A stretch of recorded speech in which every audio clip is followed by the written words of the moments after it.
You know, I used to be like, I'm this and that for life. I'm this and that for life. I'm on West for life, nigga. This a blood oath. Hey, yo, Mother Ra. Here go a class for you, my nigga. 140 for the rebel. The world turned its back on me. I'm a cripple. We got soldiers. He got soldiers, but I got different ones. Ain't no way out. I tell you once. Don't pray for nothing. Send a curse. We can't forgive us for forbidden. Remain in the trenches. Trust in the Lord, but please forgive me for the times that I did. If rankings give me, have your respect to your apprentice. Be about your business. This loyalty's a death sentence. Look, trying to pick up with a blind field. They said there'll be many mansions. I'm just grinding for my time share. Them devils ain't playing fair. They hunt you like Van Pelt, but ain't no getting out the game like Jumanji. You take that oath, it's a Dundee. Try to deal death to a priest. You won't make it out in one piece. So you can stand. Just make sure you got the heart. Say your name 3 times, then it's death do us part. No. So how you feel about this truth I done shown you? This ain't the life you think, little nigga. I should want even your own go this zone. And the Lord said they hate you for my name, so you better keep it on. Yeah, yeah. Ain't no more guess. Ain't no more questions. Make sure my leg like George Jetson. Murder for capital, murder at the Capitol. The word in amazement, we like fuck raise it, raise it. I pity those watching life as it go by. Be giving mercy in this life, I don't know why. In puff smoke, never try to. The dead at home, my brother be the dead, it's sold out on. In the photo, salute my nigga, salute my nigga. They like, how you stay focused? I told them I'm motivated cause of you, my nigga. Brotherhoods and weapons, still got weapons on the scene. And I never do my niggas like Bishop did Raheem. Never mind in all beliefs, they under anesthesia. Shorty say she need me, said she wanna let that love go. Told I let that love grow. But if I bring you to my bed, that's a blood oath. So feel about this truth I done show you. This ain't the life you think, little nigga. I should want even your own people gon' disown. And the Lord said they hate you for my name, so you better keep it on. Yeah, yeah.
And are we good? You're the race that God chose to rule the earth, and that is a gift. You know what I mean? You got to understand. And what we're going to teach you today is that the life that you live and the life that you want to live in this world, you're not going to get the life that you live, that you want to live in this world, because the whole place is for this world to be destroyed. The whole purpose of all of this is so that we can get our own kingdom, have our own, you know. So like here, let me disconnect. Yeah, you're not gonna get what you shouldn't be trying to make America great. You should be trying to make your kingdom great, put your king on the throne. You should be fighting for your nation, not singing and dancing about another nation's independence and their time of happiness. When are we going to be able to sing and dance for our happiness, for our liberty, for our justice? Give me that. Give me Psalms 137. We should not be so infatuated with America. We just love this place. But what we're going to have to find out and take into consideration is that the only way we're going to get the thing and the place that we want is we're going to have to build it ourselves. Because teamwork is what's going to get you to the kingdom. You working with your brother and your sister, and marriage is a major institution that they're trying to destroy. They're trying to destroy a black man and a black woman loving each other. Dog, get that video that you sent me. Yeah, about the kids. Cue that one. Yeah. Put that in the queue. All right, read that scripture you got for me. 137. Start at 1. Mm-hmm.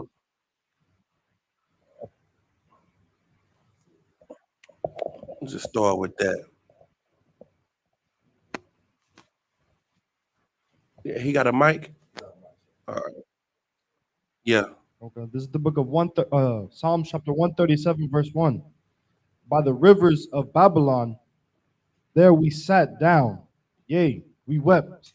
We danced. We wept. We was happy. We wept. We wept. We don't need to be so happy about what's going on in this place. We should be mourning. And in mourning, it will make you not want to be here. The reason the slaves were trying to get free from slavery, it was because they didn't see slavery as a good thing. It wasn't a beautiful thing. You are now in slavery and you are happy in slavery. You are joining the slave master in their celebration when you should be weeping. Keep going. When we remembered Zion. When we what? When we remembered Zion. Why are we not weeping? Because we're not remembering Zion. We don't even know about Zion. We don't even know we from that land. We don't know we the people.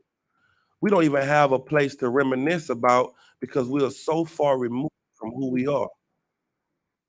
We're so far removed from our culture and the thing that the Most High gave us. So that's why we're not crying. That's why we're celebrating this place, because now you're proud to be an American, because that's all you know. That's all you know. Keep going. I'm going. Verse 2. We hanging our harps upon the willows in the midst thereof. Mm-hmm. Keep going. Verse 2. For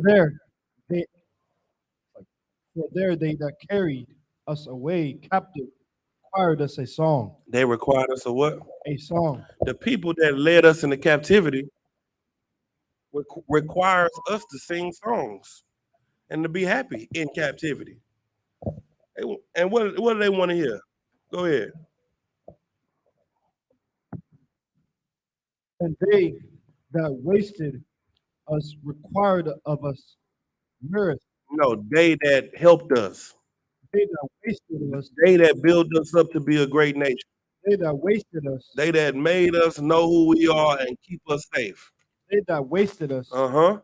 Required of us mirth, saying, "Sing us the songs of Zion." They want you to be happy. They want you to just be so happy in this hell that you're living in. And the craziest part about it is a lot of our people are happy in this place. You love it. You love the way of life. And all this month, we've been stomping on the LGBT month. And since this is the end of it, we're going to wrap it up with the thing that they've been trying to destroy through the LGBT community. The LGBTQ LMNOP community is trying to destroy one thing at its core, and that is the core family structure, male and female. That's what it is. This whole war that they're fighting is to destroy your core family structure. A man loving a woman, and not just loving a woman, but being with a woman forever. Now just put that in your chest. How many of you are seeing marriages outside of the UPK that's lasting more than 5 years? It's very, very rare. Now, your grandma and your grandpa, they was married for 70 years. They married to death. And normally when your grandfather died, your grandmother died a year or two later because she's so heartbroken that her soul, that her best friend has left her. You understand? These women get a new husband every day. They have a big wedding. They spend $20,000 and $30,000 on the wedding. Then after the pictures go up and everybody come in on their pictures, then they single again and divorced, looking for a new boo, a new husband, a new marriage. Well, that's what this place wants you to be. They want you to be happy in your pain. Keep going. Okay. Verse 4. How shall we sing the Lord's song in a strange land? How shall we what? Sing the Lord's song in a strange land. How are we going to sing about the happiness of the Lord in a strange land? How are we going to be at peace in a strange land? That's what you got to put in your kids. That's what you got to put in you. You got to get tired of being here. Because if you don't, then you'll be here when you die and come back. You'll die and come back in the reincarnation and still be here because you loved it. You'll come back in another nation's rulership. You'll come back and China will be ruling. You'll come back and the East Indians will be ruling. But guess what? Because we are living in the end and the Bible says Esau is the end of the world, the only kingdom that comes after this, thus said the Lord, is yours. So this is the best time to be alive. You have the possibility of seeing your Christ come, your Christ. You have the possibility of seeing your king come back and put us on the throne over other nations. That is a beautiful thing. So this class is going to help you understand and look at your condition in the way that it's really in. A lot of us blame our parents. We blame ourselves. We blame everybody for who we should blame. It's your husband's fault that you're not living your Cinderella life. He ain't doing this, he ain't doing that. But there's a culprit that you're not looking at. That today we're going to put him in the limelight. Let's see what's really going on. Finish that verse. Okay. Verse 5. If I forget thee, O Jerusalem, let my right hand forget her cunning.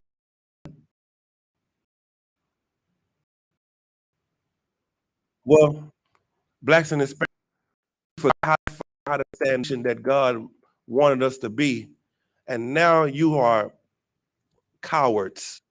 Listen, men in the Bible, our ancestors was willing to die and did die before they would eat pork.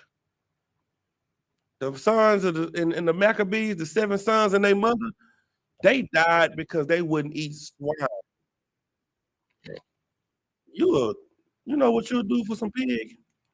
You'll do anything for some pig. You will kill somebody for some pig.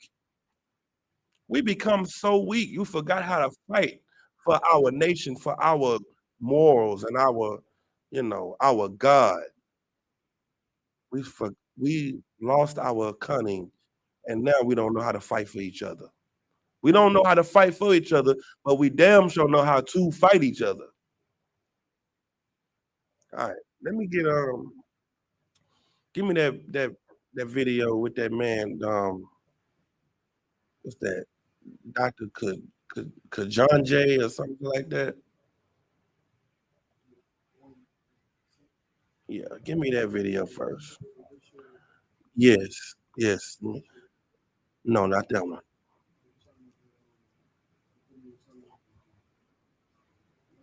one. Get that video up and go to the 6-minute mark. Today we're gonna watch some videos and we're gonna break them down. Scroll. Yeah, that one. We're gonna watch some videos and we're gonna break them down so that you can see what's really going on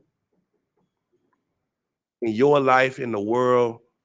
And so now that you can have a clear eye view on who your enemies are.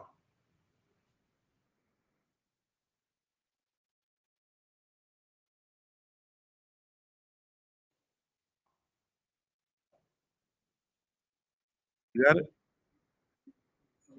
Start at 6 minute mark.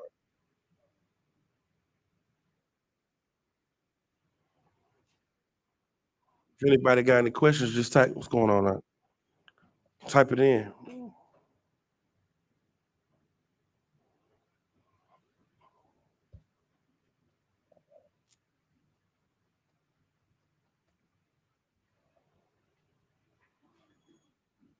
Go ahead.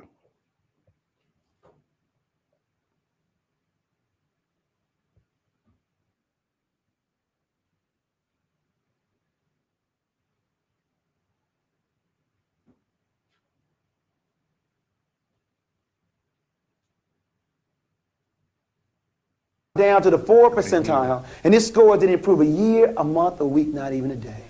There are 3 critical stages in black boys' development: infancy to 9, 9 to 13, and 13 to 18. You see, it's easy to see the negative behavior here when he's already dropped out, laid up on some street corner lacking direction. It's more difficult to see it around 9 years of age, when they begin to sit further in the back of the class, when they begin to ask less questions, when their ball becomes more important than their book, when they begin to cheat on their tests. We appeal to you to turn your sons and male students on early. Teach them how to read early. Teach them the beauty of being black and believing in God early.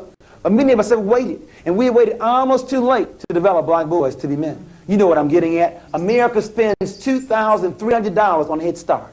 They spend $38,000 on prison. If Reagan wanted to balance the budget, I can show you save about $36,000 per person. It's much easier to educate than it is to incarcerate. Now you raise the questions. How long do you stay in Head Start? Year? 2 years at the most? How long do you stay in prison? The rest of your life? Question number 1. Question number 2, does Head Start work? A 19-year study documents that Head Start works, but in prison, 85% of the inmates that get released go right back in. But it's just... Go to 13 minutes. Let me tell you something. It's like it. Go to 13 minutes. Now let me tell you this. This brother is breaking down the how they destroy children. The reason our nation is having such a hard problem with raising men is because your oppressor starts it off when they're boys. And he said, you start to look at the children from between the ages of 13 to 18, and you can see the behavior problem, but you don't catch it when they're 9. You don't see it then. And a lot of times, the reason for that is because the way the school system is set up, they're rearing the children and destroying them before you can even destroying them mentally before you start to see it physically, before they start to really start acting out. And this brother goes into really breaking it down. If y'all really got time to watch this video, I would tell you to watch it, especially if you have children, especially sisters, because it help you understand the difference between a boy and a girl. They are 2 totally different things. Two totally different people. The way boys learn and the way girls learn are 2 totally different ways. And you have to know that in order to raise a man. Now, women, it is not your job to raise a boy to be a man. And that's what this brother is breaking down. The system is set up so that you don't, okay, they want you to do it alone because it's going to make it easier for them to get what they want, which is putting your son in prison, which is having your son live alternative lifestyles, which is weakening the masculinity in them because you can't be something that you haven't seen before. You understand what I'm saying? You have to see something in order to want to emulate it. And if in my house, I've never seen a man, I've never seen the structure of a man, how a man deals with a problem, how a man deals with anger. I've only seen a woman deal with anger. How does a woman deal with anger? Emotional. That's what that brother that got shot the other day was raised in. You know what? I bet you that brother was homosexual. I bet he was undercover. I bet you he was. Because of his whole persona and how he treated. He hated women. You understand what I'm saying? And that's what you're going to get, effeminate men that don't have fathers. And that helps the system. That helps the system. Because the system is to destroy strong men. The real threat to society is men, not women. Women, you're not a threat to the white man's society. He's not afraid of you. He's not afraid of women. He's afraid of the men. And if he puts you over your man, then you can help him further his goal in his society. Go to 13 minutes. Let's start right.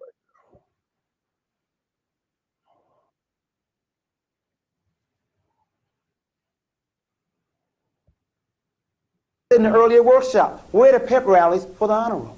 In other words, even school, I can understand the NBA, but even schools give more glory to their ball players than their scholars. This conspiracy goes beyond the NBA, though. It goes beyond schools. Jesse Jackson is giving you the clue one more time. Is it possible for a black man to be president? For a white woman to be president? For a black woman to be president? Is the club only reserved for European men? You didn't know that a white boy with a high school diploma makes more money than a white woman, or black man with a college degree? The motive for the conspiracy is clear. For the question of why is there a conspiracy, the answer is white male supremacy. In other words, white men are not afraid of women, black or white, because women have no power anywhere in this world. See, isn't that also part of a conspiracy? You have the active and you have the passive. In a conspiracy, there will always be two. Let me now give you the starting lineup. We'll start with the active ones first and then move to the passive. Leading off, batting in the #1 position, representing this country, institutional racism. Batting first is the president. He bats in the #1 position. Batting second, representing the Trilateral Commission, the Fortune 500, big business, David Rockefeller bats #2.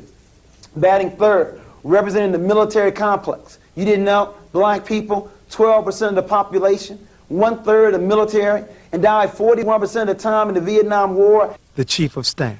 Bats #3. Batting fourth, and I don't mean Marlon Brando. I mean the real godfather. Drugs running rampant in the black community. Please don't deceive yourself. If America is the #1 power in the world, they could police their borders to stop the drug traffic. These men and what they represent intentionally want to make sure the black boys never grow up to be men. But remember, they got some help from some of us who really like black boys, who may even have black boys at home, just didn't know any better. And so we bat number 5 through 9. Batting fifth, not all, but some mothers who raise their daughters and love their sons. Batting sixth, some female teachers who don't understand that boys have different learning style than girls. Batting seventh, representing the media in this country, shows like Gary Coleman and Webster. Shows that make me sick. Shows that illustrate that black men cannot raise intelligent black boys to be men. In other words, Prince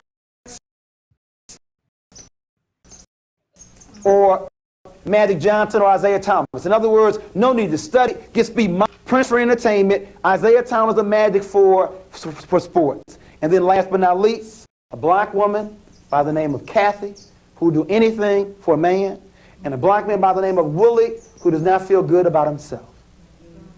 You see your faces right now. Who's Kathy? You have to stay to the end to find out who's who. The starting lineup: Reagan, Rock. The starting lineup is the systems that set up to oppress our families. It's the president, it's the government, it's the military, it's everything that makes that you ignore.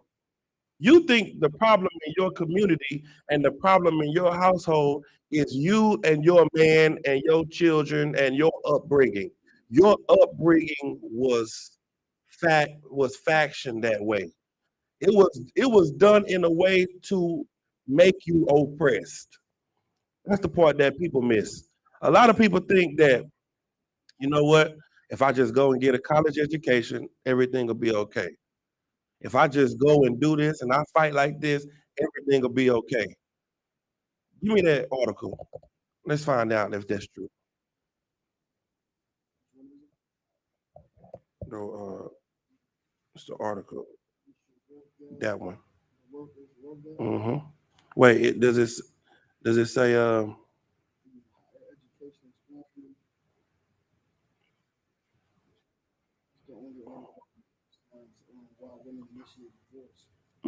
just do the wealth gap.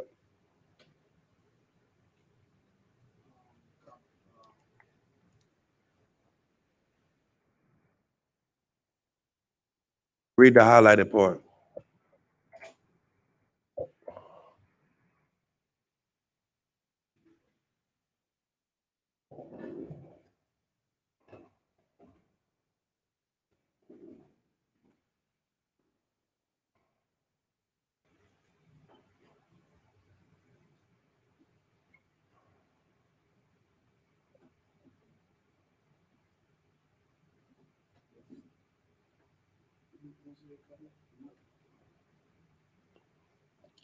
Start at the blue part. Just highlight it. Yeah. Testing. This is bestcolleges.com.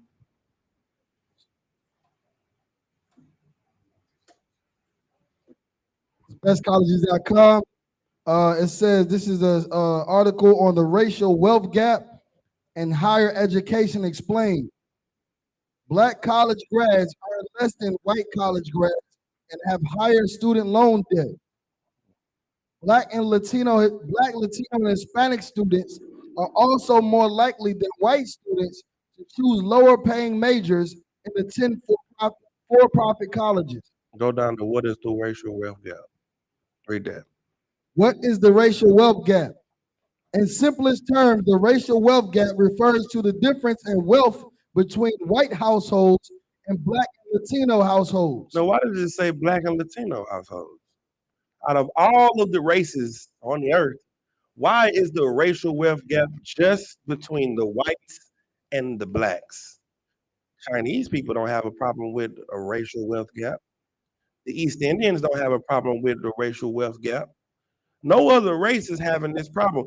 Why is it just the racial wealth gap between blacks, Hispanics, and white people? Let's find out. Keep reading. Just how wide is the chasm? Mm-hmm. According to a U.S. Senate report, the average white family has nearly 8 times the wealth of the average Black family. Keep going. Thomas Shapiro, professor of law and social policy at Brandeis University, believes the gap is even wider. He notes the median white family has about $171,000 in net wealth compared to $17,000 for Black families. Do you hear that? $17,000 is what the average Black family has, when the average white family is making 170 something thousand a year. Do you understand how big of a head start they got? First of all, you got free labor for years. Imagine if you had everybody in this room working for you for free. Every dollar that comes in, you get all of it and they get none of it. You feed them scraps. You just give them housing and you give them leftover food. and everything else, every other process and proceed go to you. Imagine doing that for your kids, your kids' kids, your kids' kids' kids for 400 years. Imagine that. And then imagine those people get set free. Now, as soon as those people got set free, as soon as the slave trade stopped, guess what? Guess what they started right after that? Who want to guess? As soon as the slave trade stopped, what did they start right after that, sis? Something worse than that. Before that. Go ahead. Like you said, the industrial complex. Nope. Go ahead. Right after the slave trade stopped, 6 months later, what started? What was founded?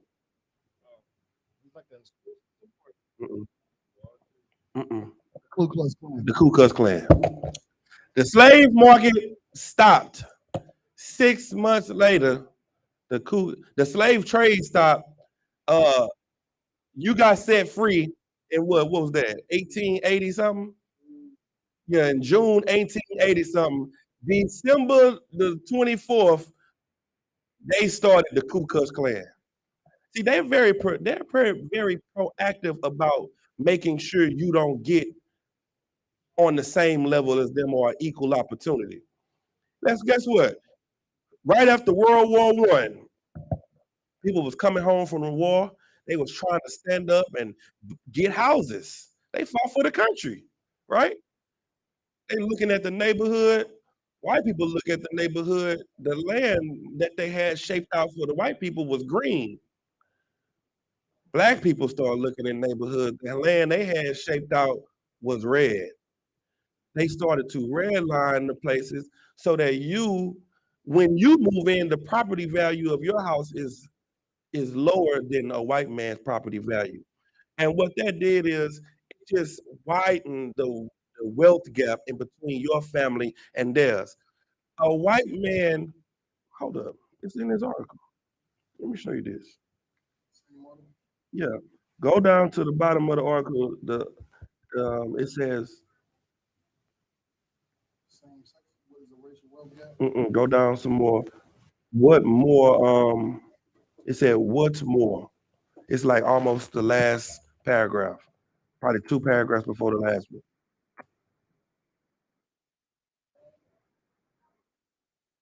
You see it? Before the last. What's more? What? Yeah, right there.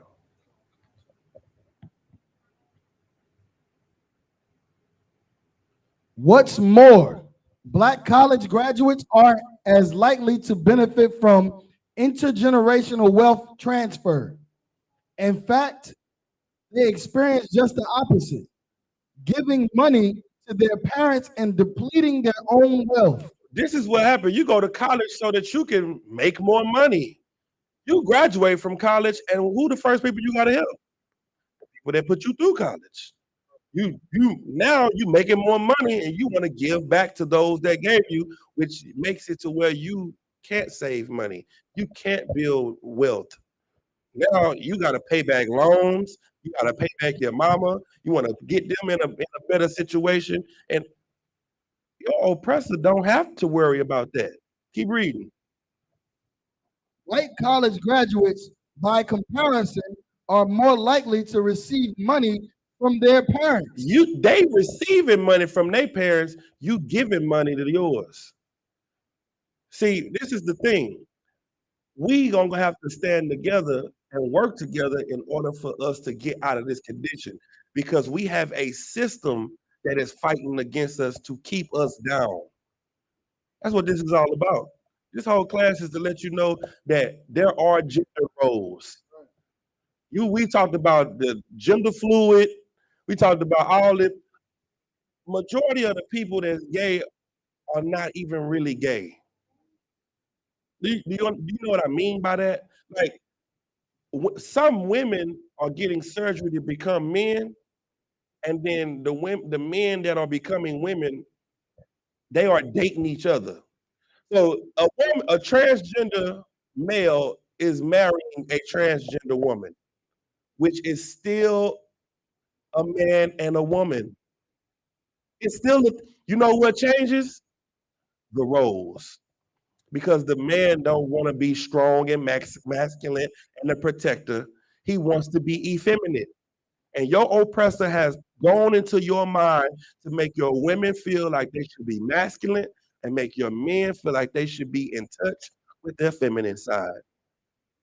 And you blame yourself. You don't blame your oppressor.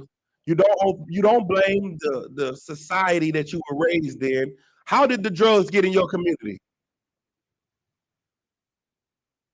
Was it because the plug just connected? Who is the plug connected to? Let's see how deep the rabbit hole go to. Go ahead.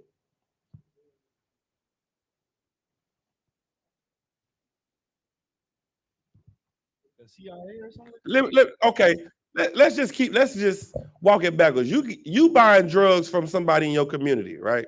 Which is probably a black man. Who did the black man get it from? The war? Nah, before that. He got it from who? He got it from I.S.U.P.K. He got it from a Hispanic man.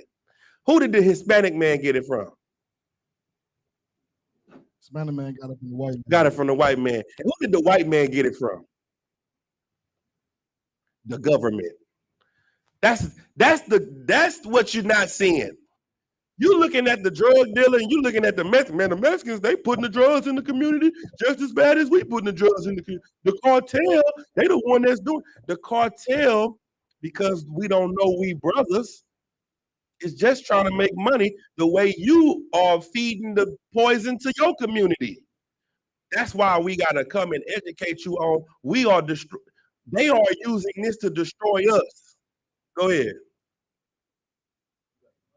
Go ahead. Give them the mic. I was going to ask, is that the reason why the cartel in Mexico is stronger than the government? Yes, but the cartel in Mexico, they fight together. Like, okay, you got different cartels in Mexico, right? You got different cartels. Some cartels ain't strong. Some people be like, I'm in the cartel. Nigga, you ain't in the winning cartel. You know what I'm saying? You ain't in the strong. You just in a group of niggas with guns. You in a gang. Then you got cartels that are real problems with the government. But it's because of the backing that they have. It's because who they work for. You understand? They're working for the superpower of the earth, your oppressor. They're connected. They are a money-making machine for your oppressor. So your oppressor is going to keep them safe.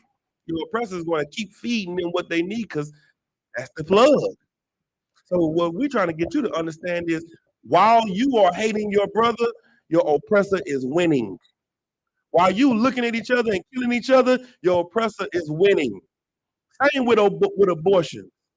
The oppressor is putting you in jail, stopping you from having kids, pushing homosexuality on you, and giving you the liberty to go and kill your children.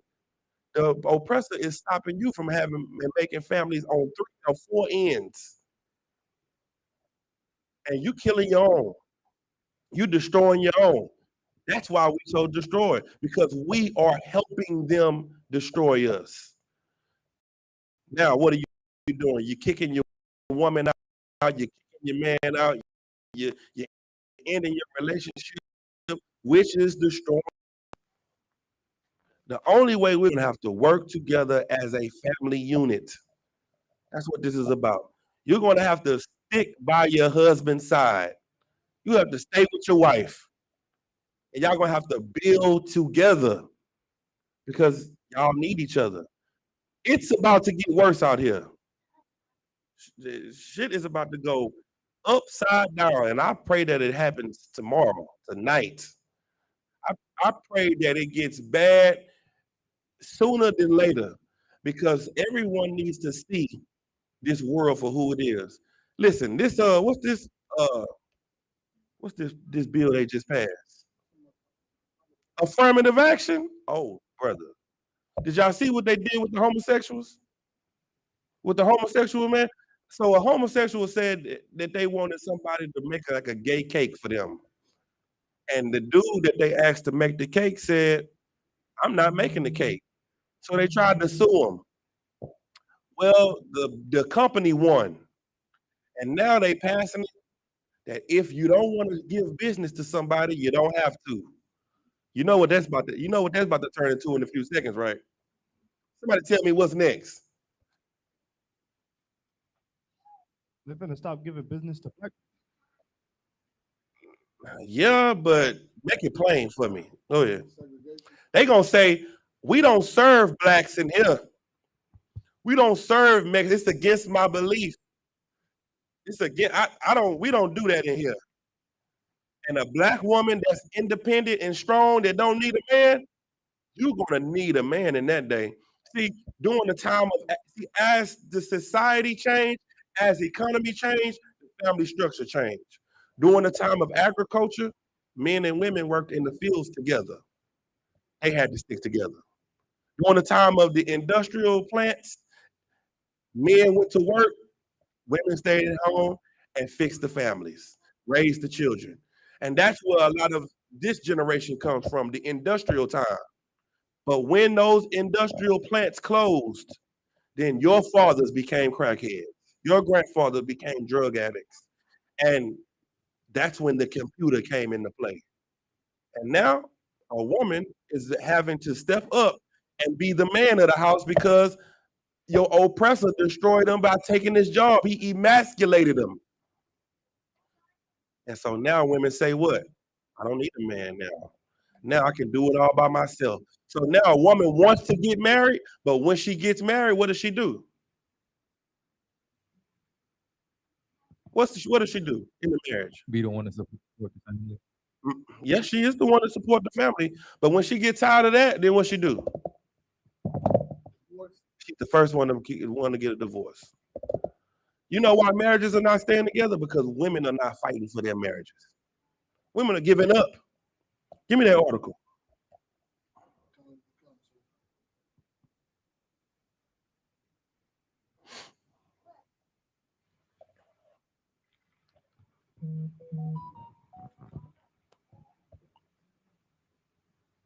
So why does money equate to the worth of a black man?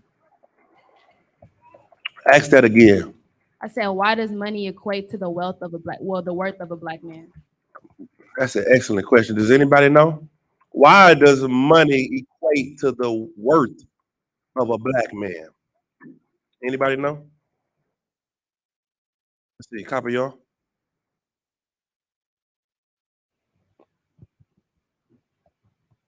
Our oppressors have put it or made it that way. They made it seem like if you don't have money, then you are nothing. Go ahead. That's a good answer. A lot of the survival skills we're supposed to have, they made it to where we don't use them because we're so dependent on them. Yes. So one of the survival skills that men used to provide: hunting, going to get food, farming. You know what I'm saying? Going out and fishing and planting and all of that. Building. You know what I'm saying? Building up farms and houses and all that. Now, first thing a woman gonna say, you ain't building no house. You ain't doing this. You ain't working like. So now I can go and get my own bag without you. I don't need you to survive. I don't need you for this. But everything is about to go backwards. And they done threw their men away. And now they're gonna need their men. And you're gonna have to soften your heart to accept your women after they done thrown you away. See, they hard against us. They like, you wasn't there for me. I had to do all this by myself, and I was doing this and this and that, and you wasn't there. And now they're gonna need you. And now man gonna have to look at a woman and soften his heart toward her. Because we're gonna be the only ones that each other can have to survive this hell. Why is that the only wealth that matter? Because your oppressor said it was. Your oppressor taught you that your wealth comes through your pockets. Your worth comes through your pockets. What does the Bible say about a man? Go ahead. Well, Salaki, sir, that he's a defense or that he's What? Give me the scripture. You got to, somebody find. I'll make a man as what? finer than gold. Fine gold. That's what you are gold because you a man. That's what it's supposed to be. But the world is beating you down because you are the oppressor's competition. Go ahead. Salaki, sir, I just wanted to say something to what you said before about us having to like soften our hearts to accept a woman. Would a precept for that be 1 Peter 3:7? Mm-hmm. This is the book of 1 Peter chapter 3, verse 7. Likewise, ye husbands, dwell with them according to knowledge, giving honor unto the wife as unto the weaker vessel. Yeah, you got to understand that your wife is Eve. She's nigh Eve. She's close to Eve, near to Eve. And Eve, she was just a woman. You know what women do? They just go off of their feelings and their emotions. Men are more practical. You know what I mean? And that's why you need to raise your children with a mother and a father. That man said that women raise their daughters and love their sons. Do y'all understand what that means? A woman teaches her daughter how to cook, clean, sew, all types of stuff and different attributes so she can be a woman. What does a woman do to a man, a son? She just loves him. What you want, Pookie? You want the Xbox 5 and the game, and you clean up. You didn't clean up, don't worry about it. It's all good. I'll clean up. You don't know how to clean up anyway. And you just raise your son to be sorry. And then when he grows up and becomes a sorry man, what you call him? Boy, you ain't shit like your daddy. You a sorry Negro. You raised him that way. It's your fault that he's that way. You kicked the daddy out the house. The daddy wasn't nothing. And and now you raised him to be this way. If you want to know why men are trash, this era of men, it's because women raised them to be trash. You've been in the head of the house for what, 30, 40 years? For at least I'll just give you the 80s. I'll be nice and just say the 80s. Somebody that was born in 1980 is what? At least 40 something, right? So at least 40 something years you have been the father of the house. So why are your men so effeminate? Because they were raised by their mama. Why are they so trash? Because they was raised by their mama. A man needs to know how to use his testosterone, but not like estrogen. A woman get mad, what she do?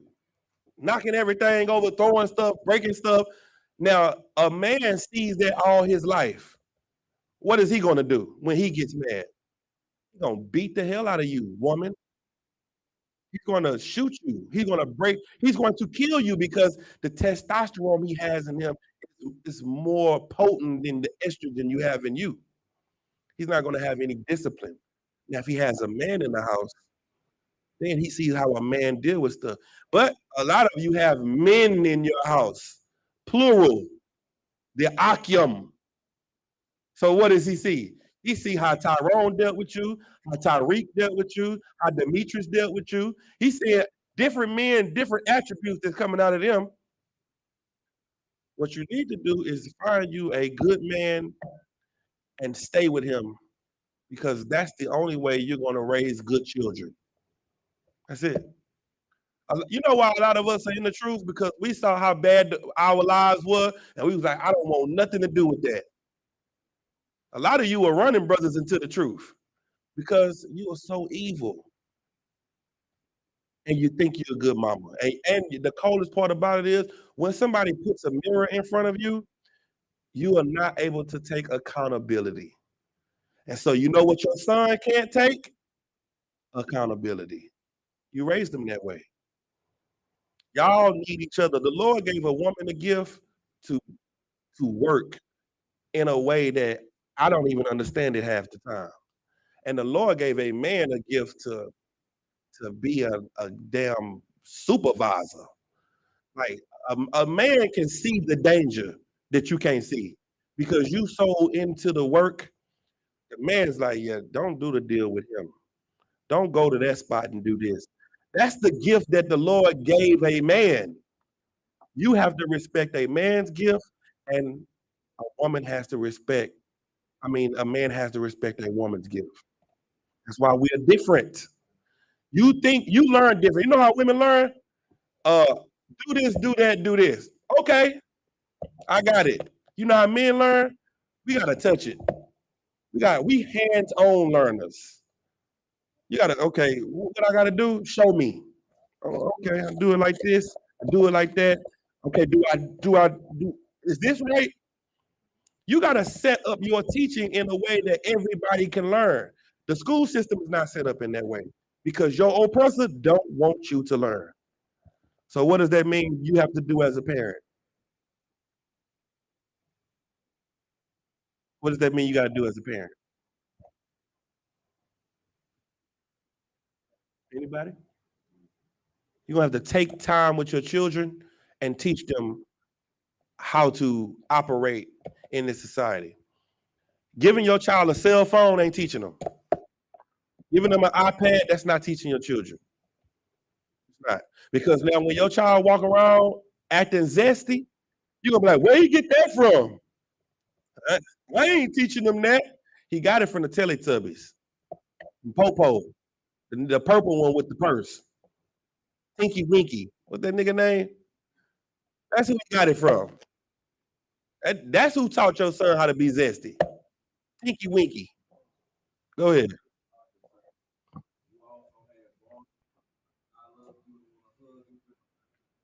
Barney giving out hugs to all his partners, all the boys.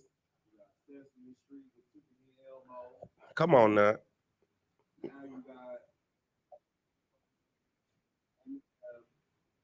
Cartoons that are pushing, like SpongeBob, pushing the LGBTQQRR LMNOP community agenda behind laughing and joking, talking about their best friends, but really and truthfully, they just loving on one another. Talking about right. That's listen. You gotta vet what your children watch. Because if you don't, then it's going to be in them. And you're not going to see it until it's too late.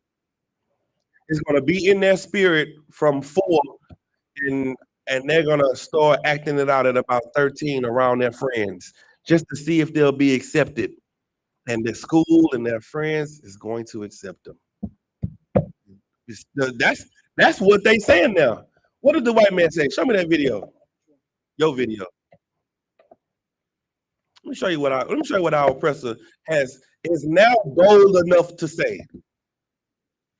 This has always been the agenda, but now he's bold enough to say it because it is nothing you can do to stop it.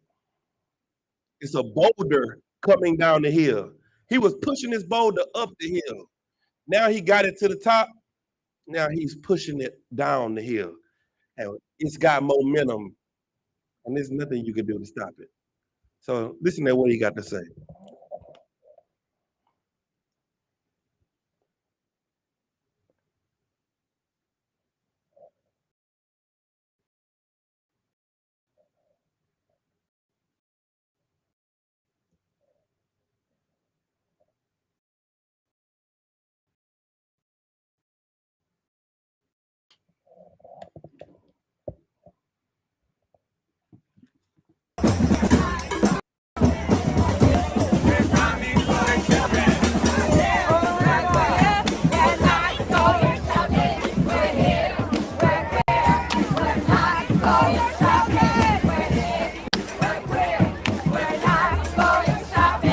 We'll convert your children.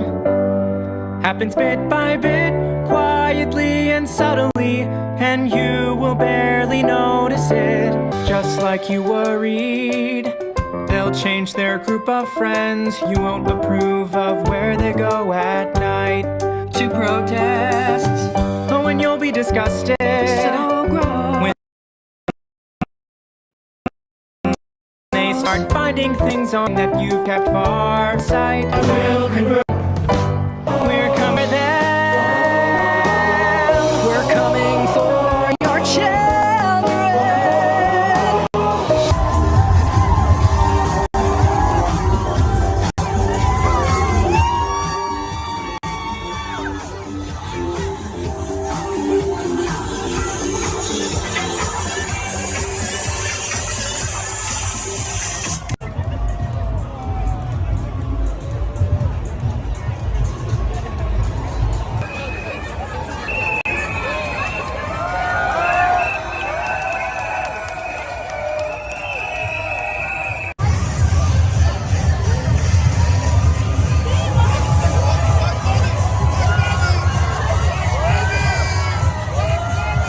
Butt naked pride parade, and the children out there watching, and they out there saying, "We coming for your children."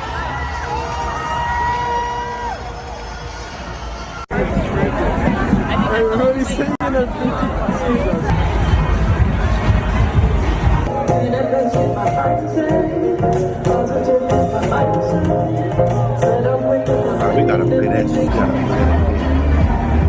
I gotta see that. Talking about it first.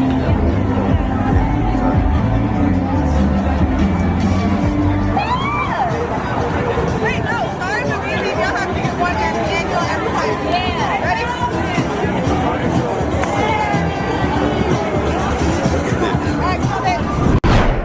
Look at this. To us, there is no greater duty than reporting the truth and fight. This is what they doing. They said, "We coming for your children. We're here. We're queer. We coming for your children. We here. We queer. We coming for your children." That is what is in the earth right now. This is not the time for us to be fighting in the house with our spouses. This is the time for us to be protecting our children. Because if you working in the school district, they have classrooms that are called safe spaces with rainbows on the door. What is a safe space? Somebody tell me what you think it is. Go ahead. It's a space where you can do whatever you want to do, and nobody gonna judge you. You can say whatever you want to say. You just gonna protect you, and nobody gonna. Listen, a safe space is whatever you want to be. If you a Furby, if you a Rockwaller, if you a tree, if you gender fluid, if you two spirits, if you a tum-tum, if you whatever you want to be, you can come in here. If you just want to be information, you can come in here and nobody will judge you. If you go in there, they got them at lunchtime, the kids can go to the safe spaces. And you can go in the room and you could be in a room and niggas just be sitting there. Woo, woo, meow, meow, woo, woo, woo, woo, woo. And you just sitting in there with all the weirdos. And the teachers just sitting there like, "Hey, Timmy, it's good to see you again." Woo, woo. That's what they doing to your kids at school. And they coming for your kids. They here, they queer, and they coming for your children. Gay people depend on straight people to make new gay people. So what are we saying? This ain't the time for you to be mad because your man got another wife. This ain't the time. It's time for y'all to be fighting on social media and beefing and doing all that. This is the time to protect your house and your children. This ain't the time for that, man. This is bigger than your emotions and your feelings. Because we have a principality against us. That's what this is. Our oppressor is these systems that are set up are principalities. Listen, you get on the Metro bus, they got rainbow Metro buses. They got rainbow McDonald's bags and stuff. They got the rainbow Skittles, like the rainbow edition. That's a principality. What does rainbow have to do with Skittles? What does it have to do with it? Nothing. Nothing. It's just psyche in your mind to let you know they're here and they're not going anywhere. You understand what I'm saying? Go ahead. What you got?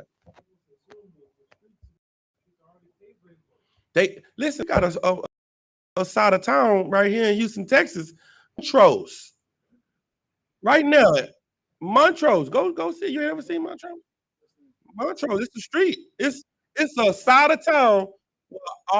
They got rainbow on the street. Like, you know how you got the lines on the street where you cross? Rainbows, all right? Oh, already there. It's here. This place is called Sodom and Gomorrah for a reason. Go ahead, what you got? Whenever you ready, Cap. I found the lyrics to that song. Go ahead, let me get them lyrics. All right? Let's find out what these niggas dropping in the studio. First of all, they name of the group is called. Hold on 1 second. The name of the hold on, here we go. Let me get up on the screen for everybody to see. It's a group? Yeah, it's called the San Francisco Gay Men's Chorus. San Francisco's Men Chorus. Song is called A Message from the Gay.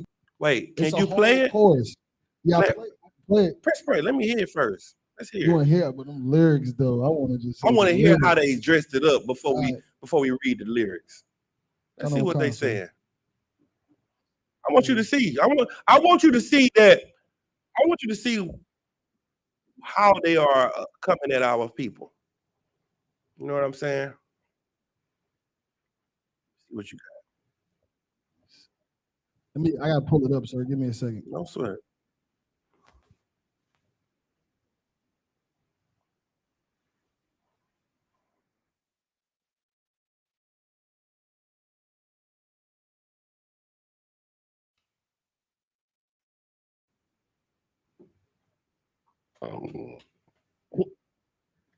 Damn, DeWar, y'all, you might have to read that. Ready? Yeah, go ahead. It's just it looks like it's the same thing though. Let's see what they dropped in the studio. Celebrate Pride on the progress we made. As we celebrate Pride on the progress we've made over these past years, there's still work to be done. So to those of you out there who are still working against equal rights, we have a message for you. You think we're sinful? That boy hell is this. You fight against our rights. You say we all need respect. But you're just frightened. Can't hear it. You think that we'll corrupt your kids if our agenda goes unchecked. Damn. Funny, just this once, you're correct. We'll convert your children. Happens bit by bit, quietly and subtly, and you will barely notice it. You can keep them from disco, warn about San Francisco. Make him wear pleated pants, we don't care. We'll convert your children. We'll make them tolerant and fair. At first I didn't get why you'd be so scared of us turning your children into accepting, caring people, but I see now why you'd have a problem with that. Just like you worried, they'll change their group of friends. You won't approve of where they go at night to protests. Oh, and you'll be disgusted so gross when they start finding things online that you've kept far from their sight. Like information. Guess what? You'll still be alright. We'll convert your children, yes we will. Reaching one and all, there's really no escaping it. Cause even grandma likes RuPaul. And the world's getting kinder. Gen Z's gayer than Grindr. Learn to love, learn to Vogue, face your face. Pause literally. We'll convert your children. Stop. He said, because even grandma like RuPaul. He said, we're going to convert your children.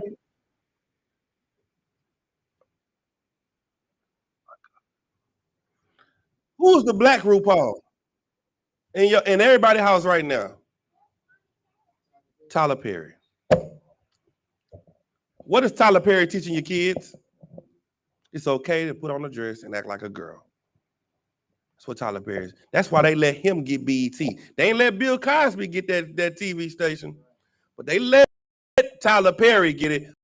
Why? Because he is a part of the agenda. He has the mark of the beast, known for the mark. Go ahead, what you?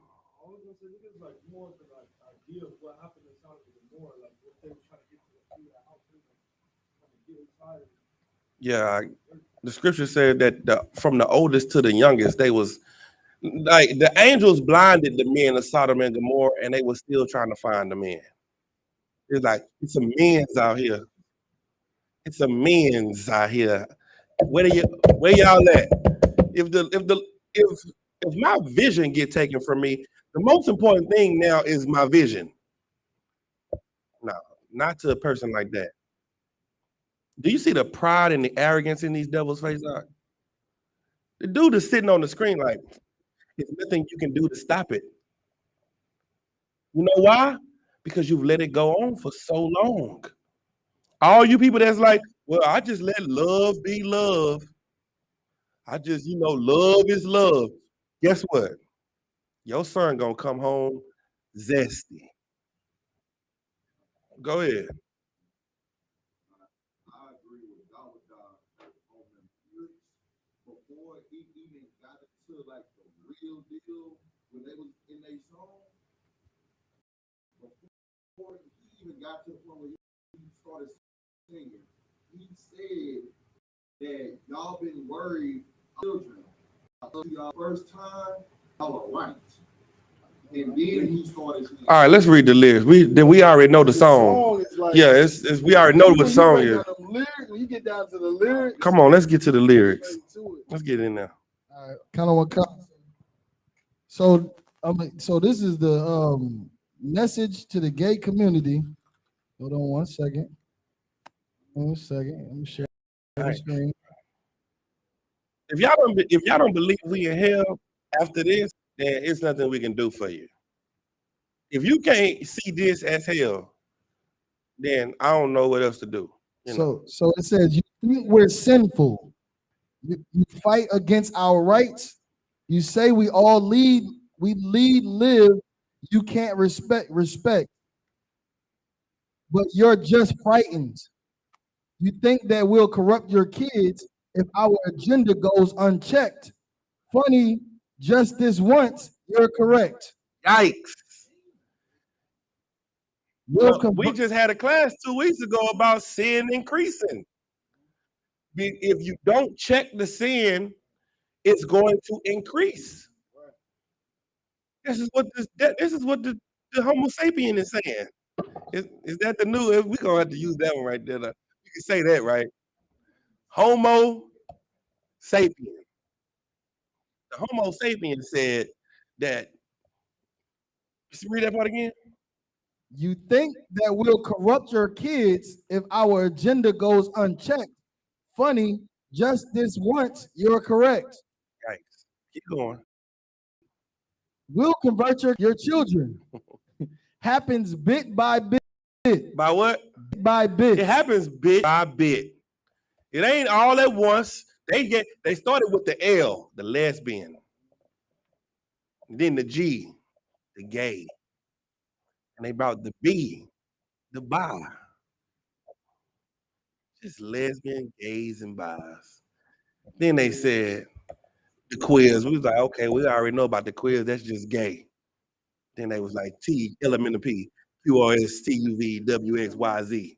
On the way to P coming next. And the P is the and then guess what come after P? Racism. Segregation. After all that, then they gonna after that, all the liberation, they gonna go right back to segregation. And sit out back to hate. You know what? White people don't agree with nothing we say, but when we start talking about gay people, white people be dropping money in the bucket out. We was talking about the Homo sapiens at camp. We got about $300 with a 5-minute camp speaking. I remember about 3 or 4 devils walked by and gave us $60 a piece. For real. Everybody ain't as disgusting as you are. Sapiens. Keep reading.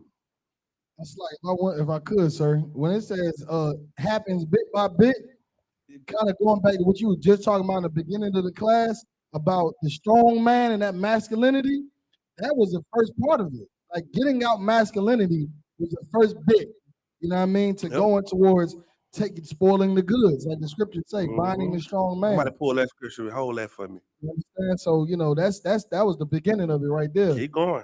So the next part says quietly and subtly. Good night. Quietly and subtly. And you will barely notice it. Listen, it's gonna start with your children as they're young. They're gonna grow up with this in their spirit. Is going to conjure up, and it's going to come out when it's too late for you to catch it. It's gonna hit you, and you know when you're gonna catch it? When they coming out. When they walk in the room and shut the door behind them and say, I got something to tell you. Like, what's up? I want to be transhuman. I want to be information. I want to be backed up to the cloud. With my father, in my father's house, there's many clouds. That's what they saying. Go ahead.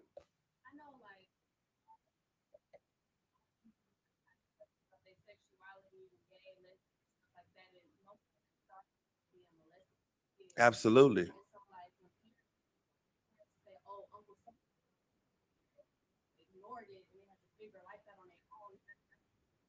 Absolutely. It's the pain. It's the pain. And what they have to do now is embrace the pain as if they were not molested. It was what they wanted, or it's what they attracted. So now they tell themselves in their mind, you know what? This is really what I always wanted. It's just like a young man being molested as a child. What it teaches him is that, let's say a young man is molested as a child, but he's molested with older women, and he starts to grow up thinking he's a player. So now he embraces the molestation. Oh shit, I've been messing with older women since I was 6. I've been messing with 15, 16, 20-year-old women since I was 7. I'm just player like that. That's just how, I know how the women. That's what happens on every broad span. They take the molestation and say, well, maybe I attracted that man into doing that to me, and that's just who I've always been, and now I just have to embrace it. That's the problem. That's the problem. And that's why it's important as parents, we got to pay attention to our children. We got to listen to them. We got to hear what they say. That's why the UPK is such a beautiful place, because it teaches you not to ignore your children. It teaches you when they say something, hear them and act on it. If somebody come home and say, this person touched me in here, listen, not. Furniture is going to get moved. Ain't nobody going to say, oh, no, you don't know what oh, no, not here. No, children are a safe place. This is a real safe place. The safe place in the world is for you to hide your sin. This safe place is so you can expose it. This place right here, see, the demon lies in the darkness. That's where the demon is living at. That's why they embrace the demon. Then the demon comes in and says, yeah, see, your mama didn't care about you. Nobody stood up for you. Your uncle is the one that's supposed to protect you, and he the one that touched you. Now you got to listen to me.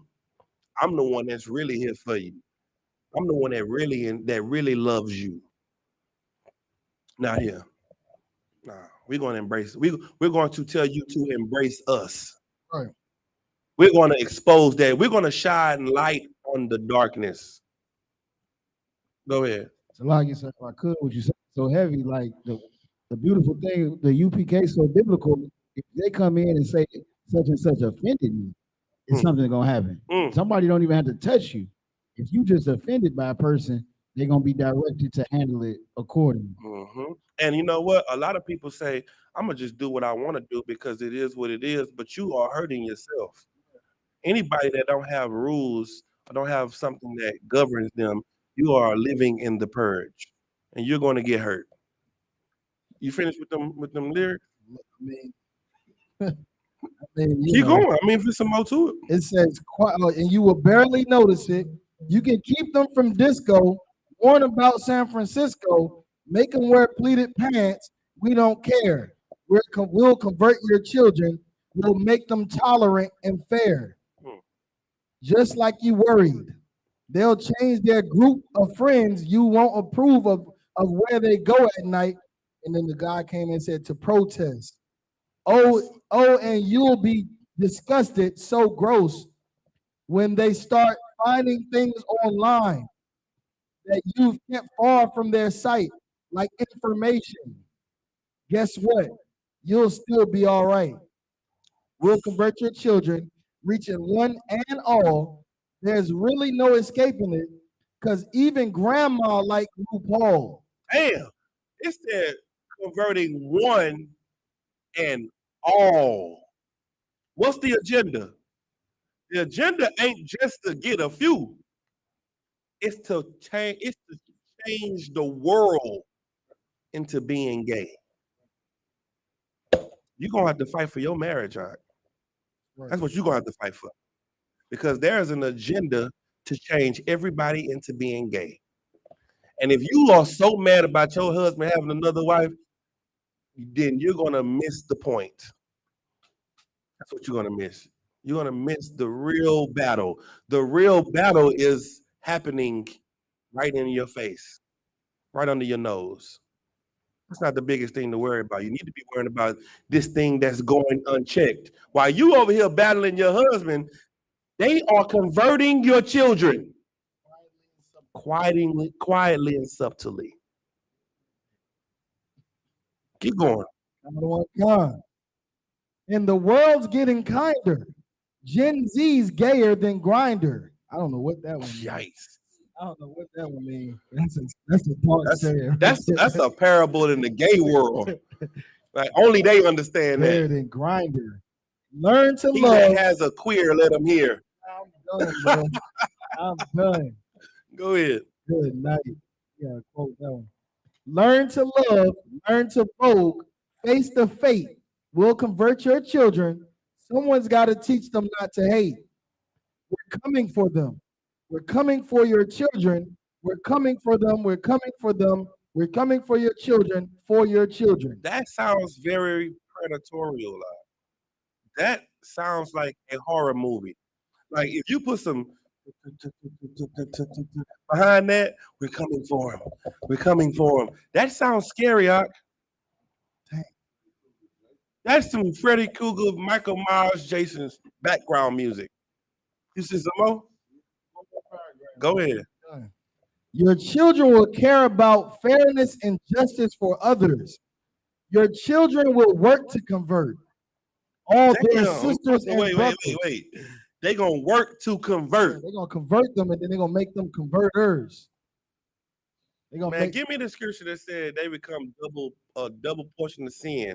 What is it? It says they become the children of sin, something like that.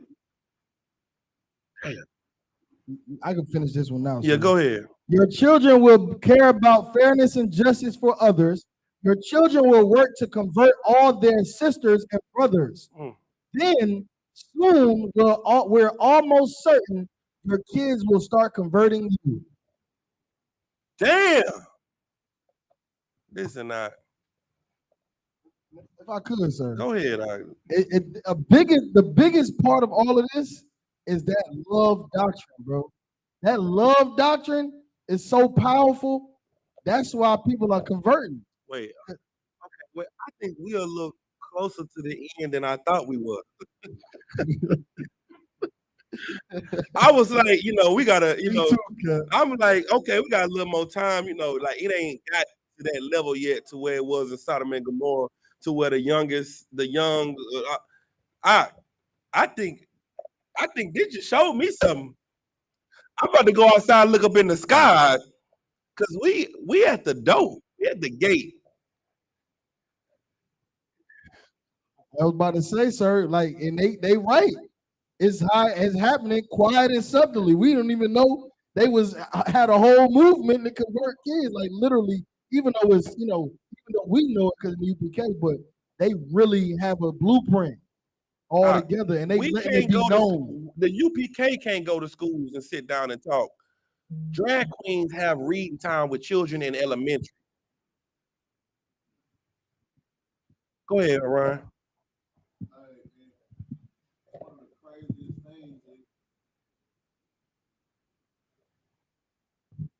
One of the craziest things is now they're pushing pedophilia even more to your kids. Now they're doing it through having the drag queen come read to your kindergartners, first grade, second grade kids, reading books, talking about come touch my beard, but you say that you're a woman.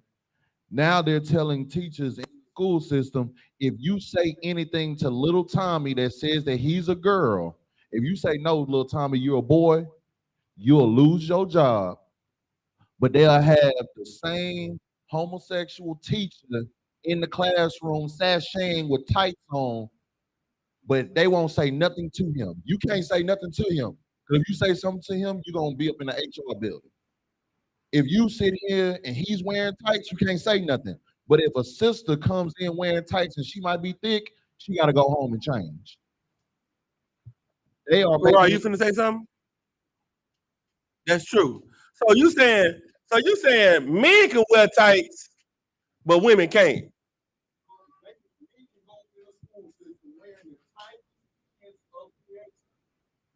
And they will not say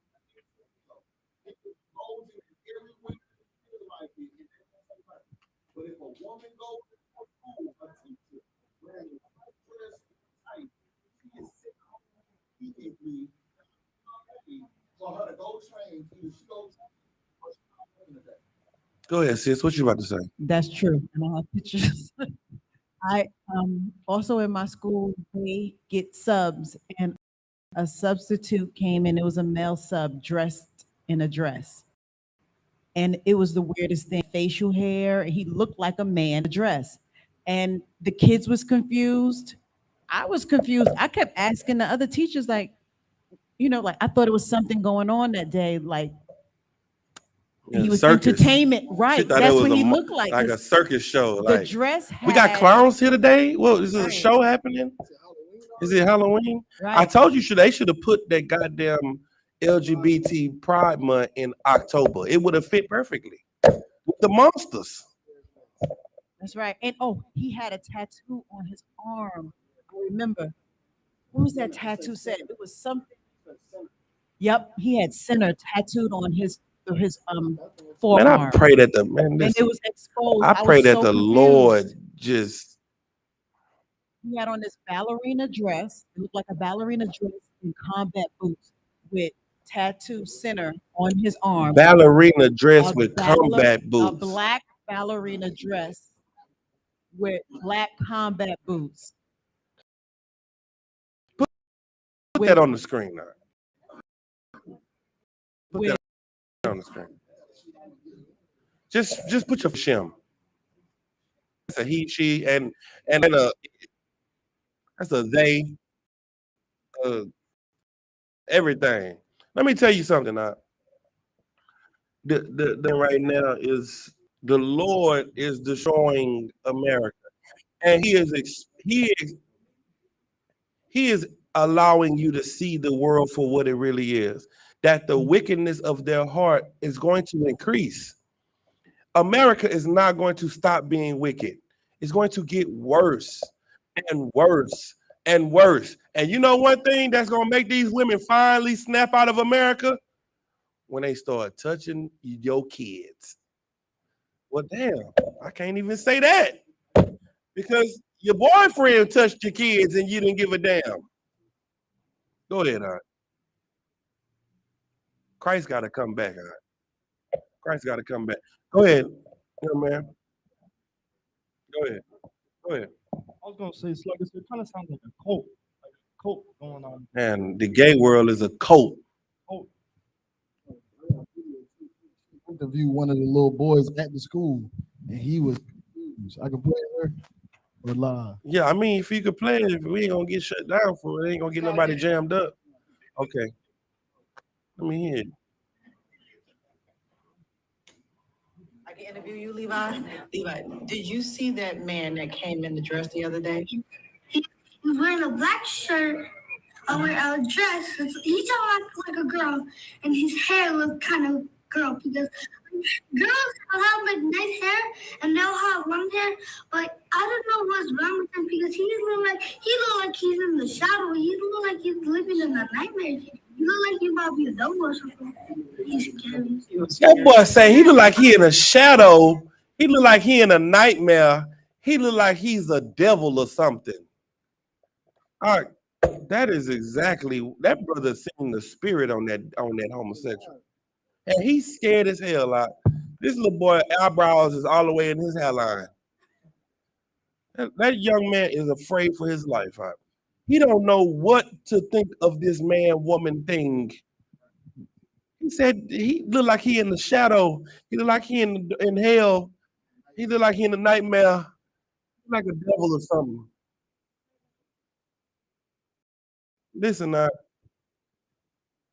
this place has to be destroyed. Give me God is not the author of confusion.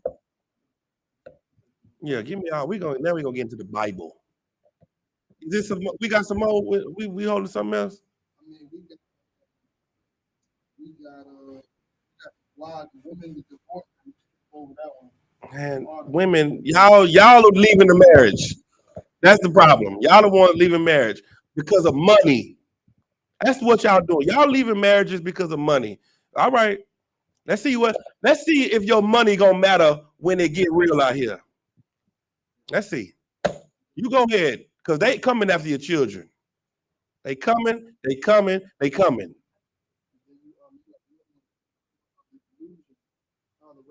So we passed that one, and then you got another black. So you passed all of that. Okay. All right, let's get the Bible. What you got? Let's pull one. So I got the book of Isaiah, chapter 61. I'm gonna start at verse 7. For your shame ye shall have double, and for confusion they shall rejoice in their portion. Therefore in their land they shall possess the double, everlasting joy shall be unto them. That's what our oppressor is. Our oppressor is having joy right now in their lust, in the darkness, in all the evil that they're doing. But it's about to end. And these classes are so important because if you're not in this class, you don't even know how draconian this world is. You just going on about your life. You just having fun, smoking weed, getting high. You don't know that people are coming for your kids. You don't even know it. You don't even know that you under attack. You don't even know that you're really fighting in a war right now because you're not paying attention to facts. Hold on one second. My Christ, I'm teaching class. All right, Michael. You don't even know it. It's important that you come in these classes and learn the truth out because the future of our world depends on it. So if I could, I got not the author confusion. Please. If I could, I'm gonna start at verse 31. It's the book of 1 Corinthians, chapter 14, verse 31. For ye may all prophesy one by one, that all may learn and all may be comforted. Let me tell you something. That's why when we go to camp, only one person speak one at a time. That's why when we at camp, we're not like other camps and you got this man. Oh, yeah, you got this man talking, you got this man talking, you got this man talking, we all prophesy one at a time. One at a time. Keep going. Come. Verse 32. and the spirits of the prophets are subject to the prophets. So the men that were prophets in the past, they come back in this life and become prophets again. Because the spirit of a prophet is subjected to the prophet. You come back and do the same job you did the last time. This is old work. We used to doing this.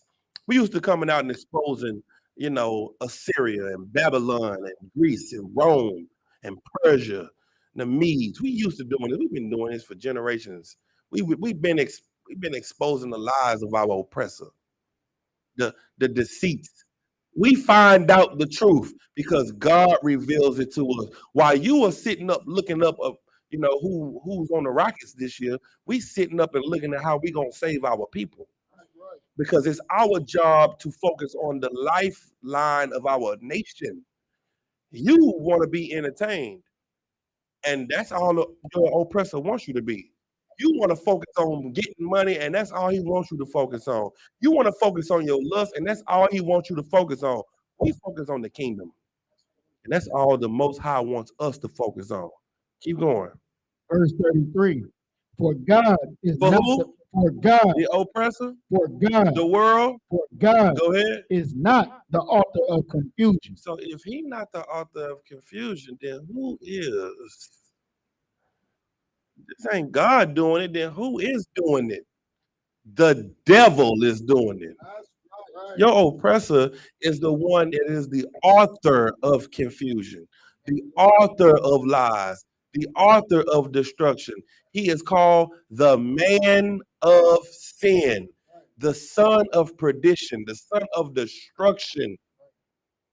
That's what he is. And he's destroying your children now. He's aiming at them. He took his, and guess what? He's aiming at his children to get who? Blow my mind if you can get this. He's aiming at your children so he can get who? You. What he just said in the song. He said, we're going to convert one to all because your children are going to subtly get you. Go ahead. It's like you, sir. Like how they got the little Zion Wade, got his parents, Dwayne Wade. Listen, Dwayne Wade looking more and more zesty every day. Oh, he done. He through. He all the way in the mix of the zest. He fully cheesy. Go ahead. And then it's all gonna seem like a joke until the truth comes out. It's all gonna seem like a joke until Christ returns. Go ahead. It's a precept when it said, the ways of a man seem right in his mind, but the ends thereof is man, death. Pull that scripture. That's what I said. I told you that earlier. I told you. Come on now, pull that scripture. Ahead, pull it. Pull that ways. Give me another scripture that we had. We had Mark. We had Mark. Give me that too. Hey, get on your phone. Put the ways of a man in his mind seem right. But also what you just said just now about using the kids to convert you is highly possible because again, what do adults always say when they celebrate holidays? They celebrate these things and they do these things that they do even sell drugs. They doing it for their kids. I gotta give my baby some new shoes. They taking penitentiary chances. I'm stripping for because the kids. I'm stripping because I gotta get my Pampers. They gonna blow a little raw for the kids. I gotta get the kids for the kids. For the kids. Always for the kids. Give me that scripture, man. Give me the children oppress them. Give me that too. That's Isaiah 3, something like that. 3 and something. Go ahead, read that. Read what you got. This is the book of Mark, chapter 3, verse 27. No man can enter into a strong man's house. What does your oppressor know?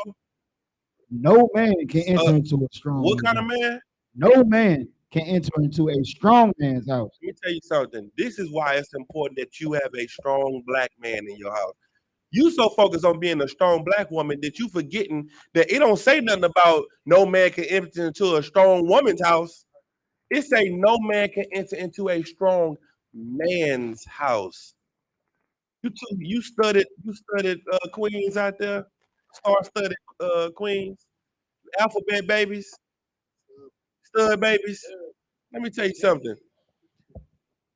At 3 a.m, when somebody beating on your door, both of you are still women laying in that bed. And now both of you have to make a decision on who is going to go to the door. And both of you have the same strength.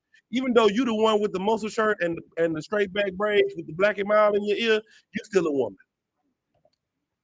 But what your oppressor understands is he can enter into your house and destroy your goods, but no man can enter into a strong man's house.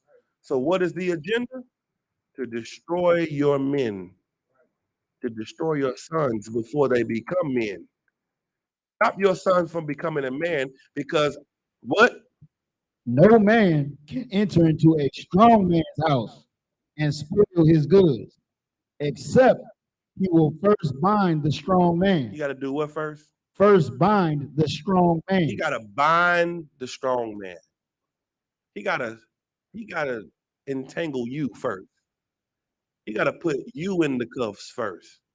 They got to come in the house, apprehend the man, and then what? And then he will spoil his house. And then he could take the woman and the children, the cat, the dog, the bird. He could take the inheritance. He can take the car. He can take everything from you. He can take everything. He can't do it if you're strong, though. That's why we're a cult. That's why we're on the Southern Poverty Law Center list. That's why they got to say we're so evil, because they got to bind the strong man. They got to try to find a way to apprehend us. Go ahead. So like I could, so what you're saying so heavy, because it was just like Cap Malquai was saying in the little radio show the other day, that our sisters is like the oppressor's first lieutenant right now. Like, you know, they putting you on child support. They getting that little bread to get you out the house for the little you know, what is it, the Section 8, right? They getting all the government assistance. They getting that oppressor assistance and that's binding the strong man. Somebody give me Deuteronomy 28 real quick. Go ahead, Nike. I see you.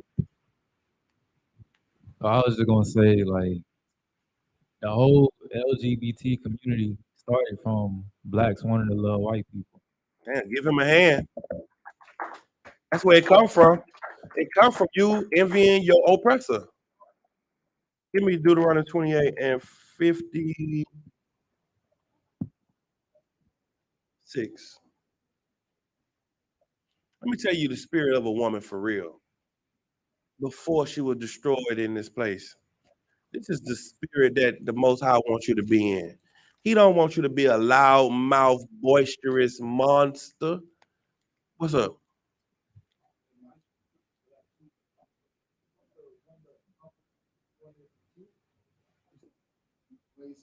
Yeah, just hold that. We're gonna get all that out. It's the book of Deuteronomy, chapter 28, verse 56. The tender and delicate woman among you. Among who? Among you. What kind of woman did we have among us? Tender and delicate woman among you. Listen, our blacks and Hispanic was so tender and delicate. Our women, they were so tender and delicate. What? Read the next part. Which would not adventure to set the sole of her foot upon the ground. Do you understand what type of women we got in our nation? Our women were so soft and delicate. They wouldn't even put their feet on the ground. They wouldn't even want to touch grass. They would carry me. That's what you're supposed to be. We are princes of the power. So what are you? Princesses.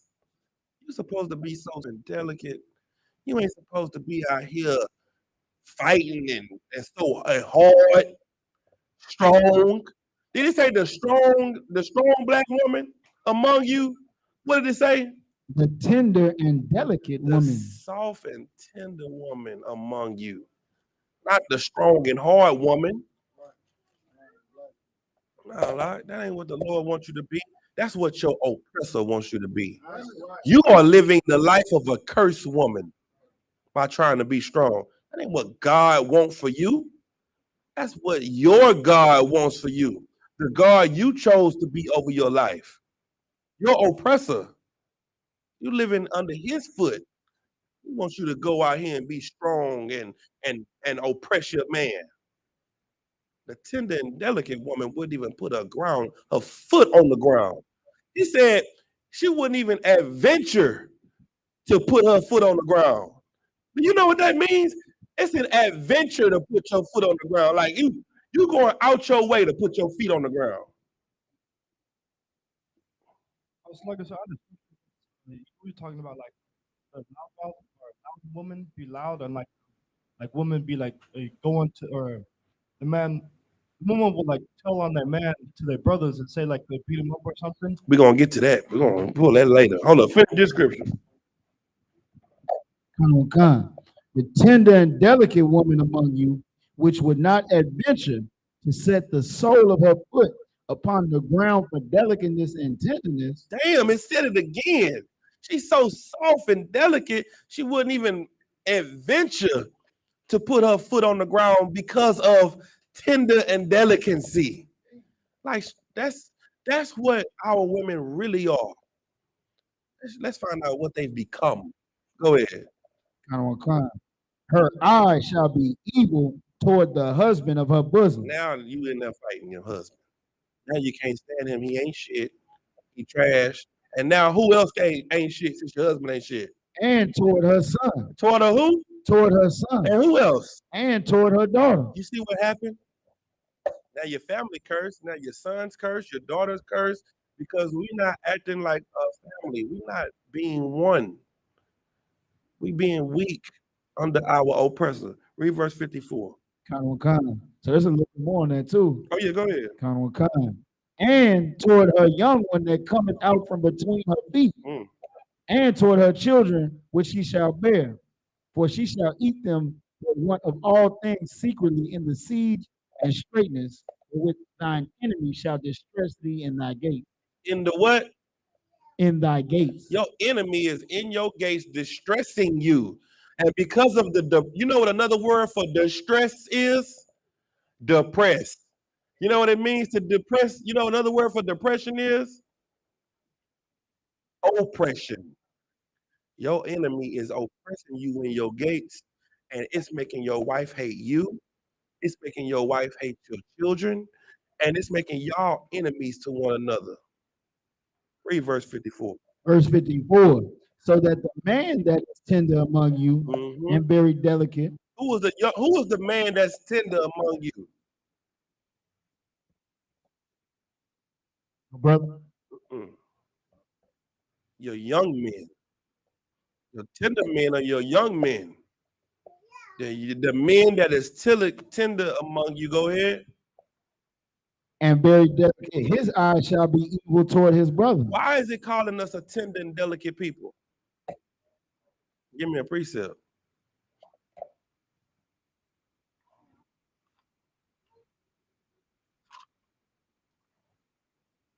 Is it a precept about You're gonna be all day. Give him a hand. That's Officer Dawada. You raised up 6 zones, and this brother here know the Bible. The meek shall inherit the earth. That's why the Bible is calling us tender and delicate, because we are the most compassionate people on this earth. Well, what is your young man going to do? His eye will be evil toward who? Toward his brother. Toward your brother.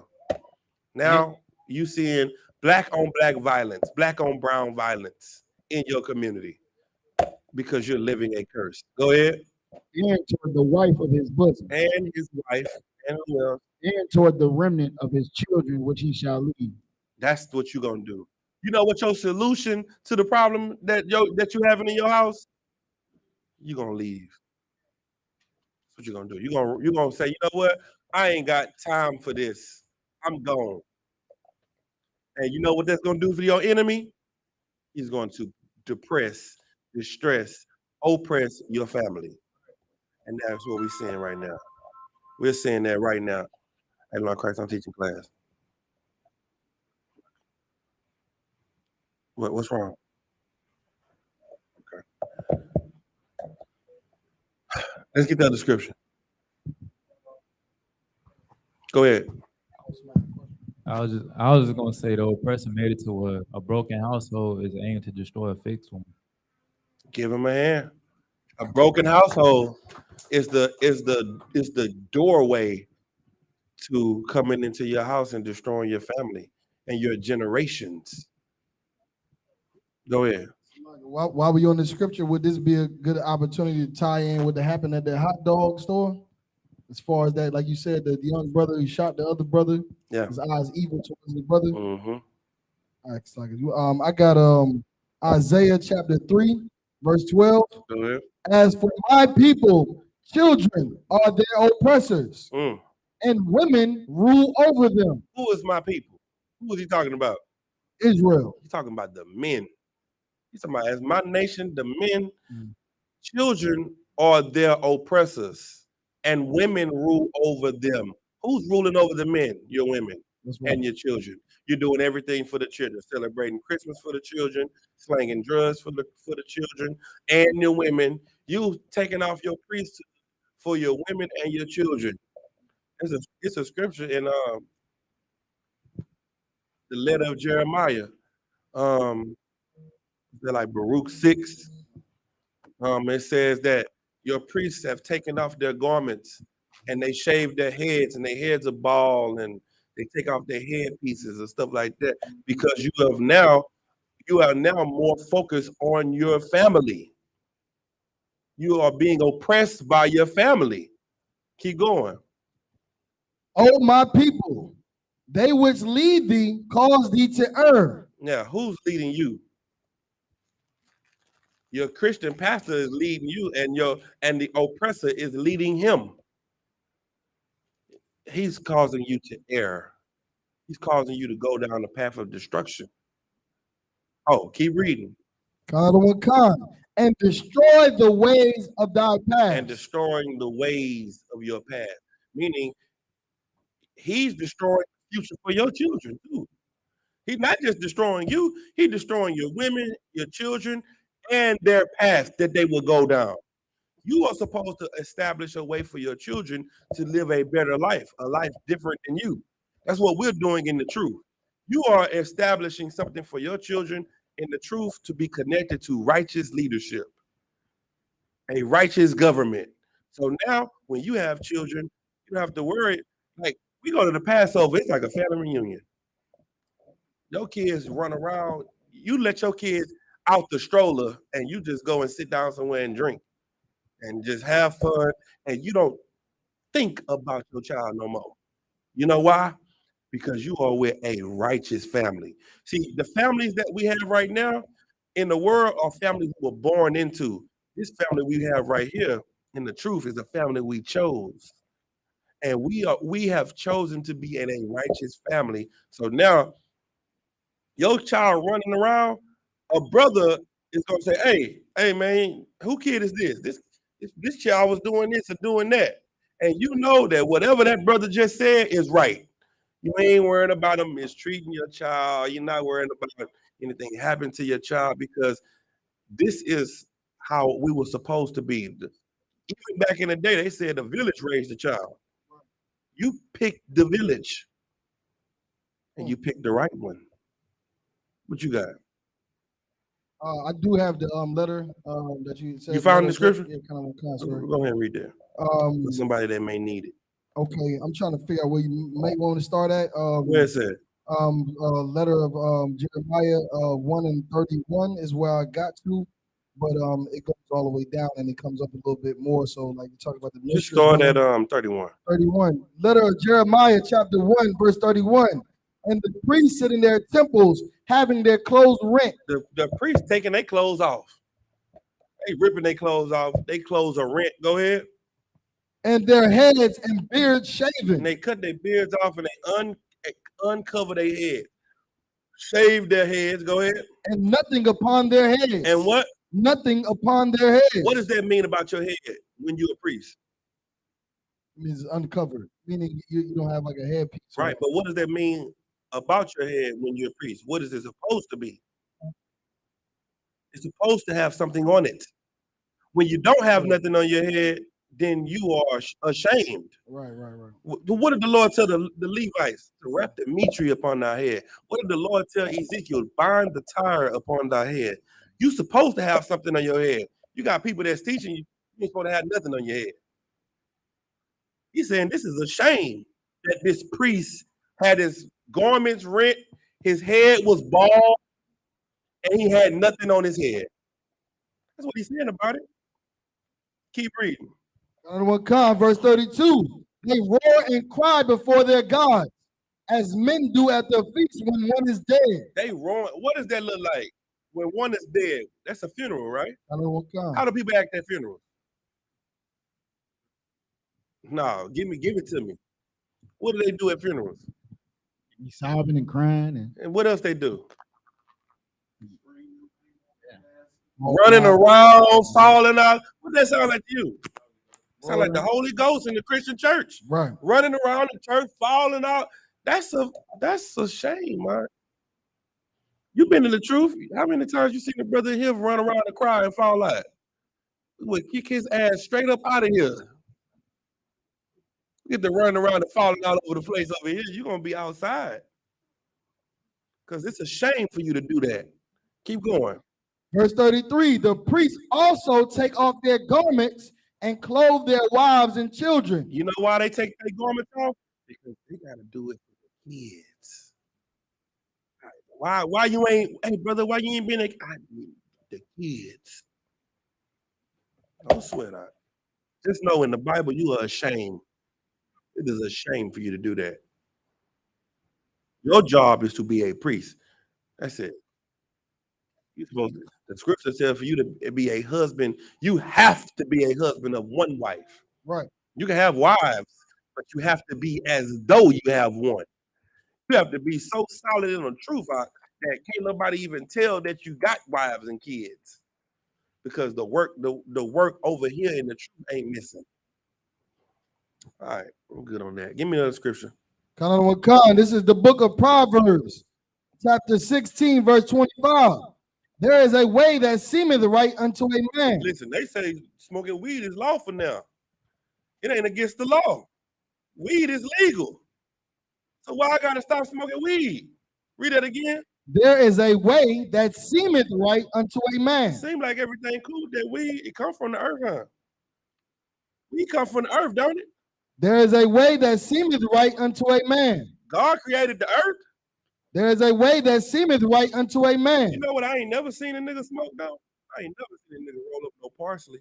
Sage. I ain't never seen a nigga roll up no sage blunts. This is oak tree outside. You ain't rolling up that oak. You ain't rolling up the poison ivy. Where the poison ivy blunts at? What that's at? It's the fire. That's that fire. You come from the earth. Every seed of God is good. Ain't that what they say? Every herb of God is good. Go out there and get you some of them leaves out. Get you some of that grass. Ain't that what you call the weed? Grass? It's plenty of grass out here to smoke. Go get you some trees and put it in a blunt and smoke it. Why won't you do that? Because your oppressor don't do it. Right. You only do what the white man do. That's right. You sniff, snort, and suck whatever he tells you to do. But there's a way that's seeming right to a man. But what? But the end thereof are the ways of death. But we'll see you in the casket. Yeah. And everybody are going to be crawling all over your casket. And we're going to know why you're dead. Because that way seemed right to you. Seemed like the right place to be. That's all right. You're going to see who was right and who was wrong. Got another scripture. Right, hold another. Go ahead. What's up? About the lady at the hot dog stand. What about her? I was gonna bring out a scripture for that because about the loud mouth or about Yeah, listen, women know they got loud mouths. We ain't got to step on them today. You know what I'm saying? I really want to talk about brothers and sisters. We got to come together. You know what I'm saying? That's what this is all about. We got to come together as brothers and sisters because we got to fight the gays. Oh, we got to fight because they coming for you. They want you to eat box. They got carpet for you to munch on. That's what they got. And they doing it, they coming for you silently and subtly. You ain't gonna know. Next thing you know, you gonna listen. What that girl said in that rap song? She say, "I eat box, but I ain't gay." What she said?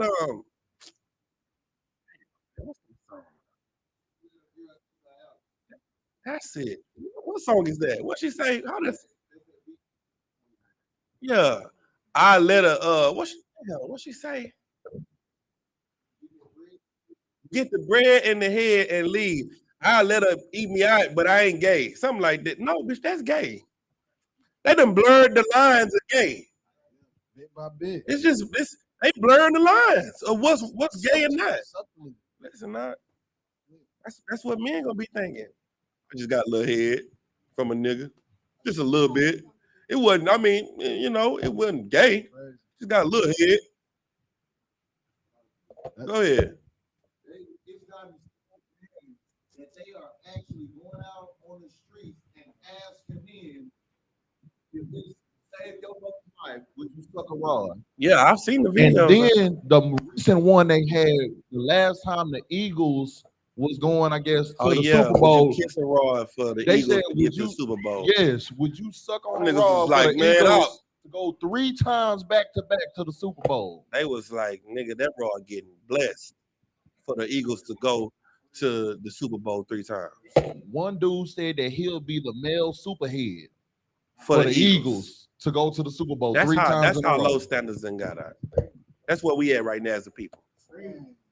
For a sports team. And the thing, our forefathers wouldn't eat pork to live. These niggas that suck a rod for the Eagles to go to the Super Bowl. That don't even benefit them. They don't get nothing out of it. They don't get a ring. They don't get nothing out. Who won this year? I don't even know. I don't even care. But that nigga would have balls in his mouth for it. No, not here. Not in this place. That's why it's so important. Now, you got to know that your children are next. You laughing. It's all a joke.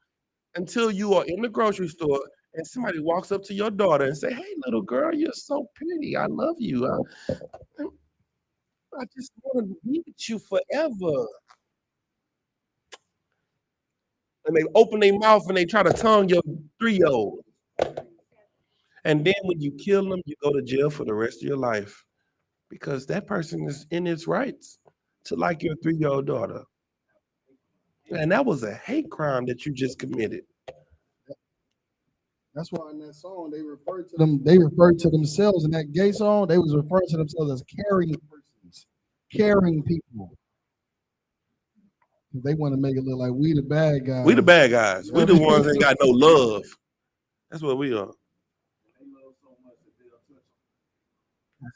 That's where they love lie. They love lie with the 3-year-olds. If I could, sir. Go ahead. I know you said something that was important just a while ago, even about what you're talking about right now, why it's necessary for men and women to come together and, like you said, to take our proper roles. In the scripture that the warrior Allah pulled, where it says, likewise, ye husbands, dwell with them according to knowledge, giving honor to the wife as unto the weaker vessel. It also says, and as being heirs together of the grace of life. That's what this is about, the togetherness. You know what I'm saying? Brothers, you got to understand that your wives are weak and they're more susceptible to the certain things. And you got to deal with them according to that knowledge that they have. You know what I'm saying? Some of these sisters are trying to come into the truth. You might have a rib that ain't in the truth, don't watch class, don't give a damn about class. But guess what? She with you. That's your wife. And you can't be, oh, well, she wicked. She wasn't wicked enough for you to spread them legs from east to west. That didn't have nothing to do with wicked. Righteousness was not on the table when it came to east to west and legs. Well, that's yours. You're gonna have to deal with her according to the knowledge she has. That's what you're gonna have to do. You have to love her that way. All right. We good. What's up? What you got? I was just gonna ask why do black people only come together when it's to make a white person love them, or to make white people love them? Well, black people really normally only come together at funerals. And the reason black people come together at funerals is because it's like loving God. Everybody at the funeral are there because they love that person, right? But they really don't love that person. And that's the same way it is with God.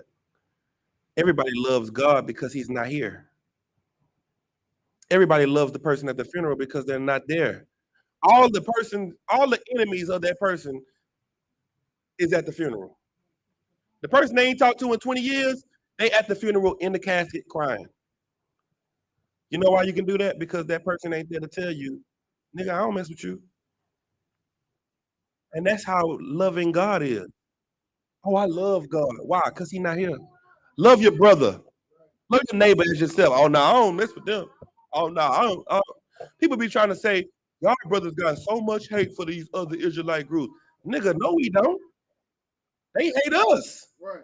They left us. They started doing some other stuff. We still doing what we've always done. Are we hating on TDJ? Are we hating on what's that preacher that died of age? Eddie Long. Were we hating on Eddie Long when we was talking about the molestation that he was doing? How are we hating on fake Israelite groups for the stuff they've done? We just bringing up the lies and the hypocrisy. That's what a priest is supposed to do. We are God's police. You just don't understand God. But you love him because he's not here. Go ahead. Lucky. So what you're saying so heavy, that's why they let the molesters sit at the table while they all eating. And they mad at us because we ain't gonna sit at the table and we gonna call them out. We're not doing no unity camp. We're not unifying with you. You're not gonna be reading the Bible for me and you believe that white people could come to the Passover and I believe the white man is the devil and you my reader. And I'm telling you to pull the scripture, Isaiah 14:21, and I say, prepare slaughter for the oppressor. And you standing there with the Bible in your hand like, the white man really ain't the devil. Nah, we're not doing that. We're not doing that. All right, I think I'm done. The whole point of this class today was we got to come together as men and women and love each other and stand against the common enemy, evil. Your husband is not your enemy. Your wife is not your enemy. The enemy is everybody outside of y'all's house that is in this world that is trying to destroy your family. That's who your enemies are. And if you could put that in your chest and just fight the demon that's trying to pull y'all apart, then y'all could be a happy, loving family and y'all could be together forever. You really can. The mission to be together forever is very possible to do if you fix your mind that I don't have an ejection button. Divorce is the ejection button. Every time you get mad, the first thing that comes to your mind, I'll leave you then. Take the ejection button off the VCR and you got to watch that movie for the rest of your life. Now deal with it. That's it. You're dealing with it. You got to deal with it. You don't have it. You don't ain't no ejecto-ceto, cuz. Nah. You got to ride with that nigga all the way to the destination. What's the destination? The grave. That's the destination. The nigga said that shit real low, Dev. Niggas be talking that I love to death. I'm one west till you bury me. Nigga, it's one west till you get mad at me. It's one west until I say let's go to council. It's one west until I say something you don't like. There ain't no one west till you bury me. It's one west until I say stop smoking. One west until I say she a hoe. It's one west until you get mad. Not to death. I'm a lifer. I'm gonna be in my cover in the grave just like this. And I want everybody at the funeral to cry. I ain't gonna tell you not to cry. I want to hear you. I want to hear you in the reincarnation. And then as soon as it's over, soon as you leave from where I'm at, nigga, forget about me. Nigga, I'm telling you right now. All the way up until you leave me. After that, I'm done. Whatever I did is done. It was for the future.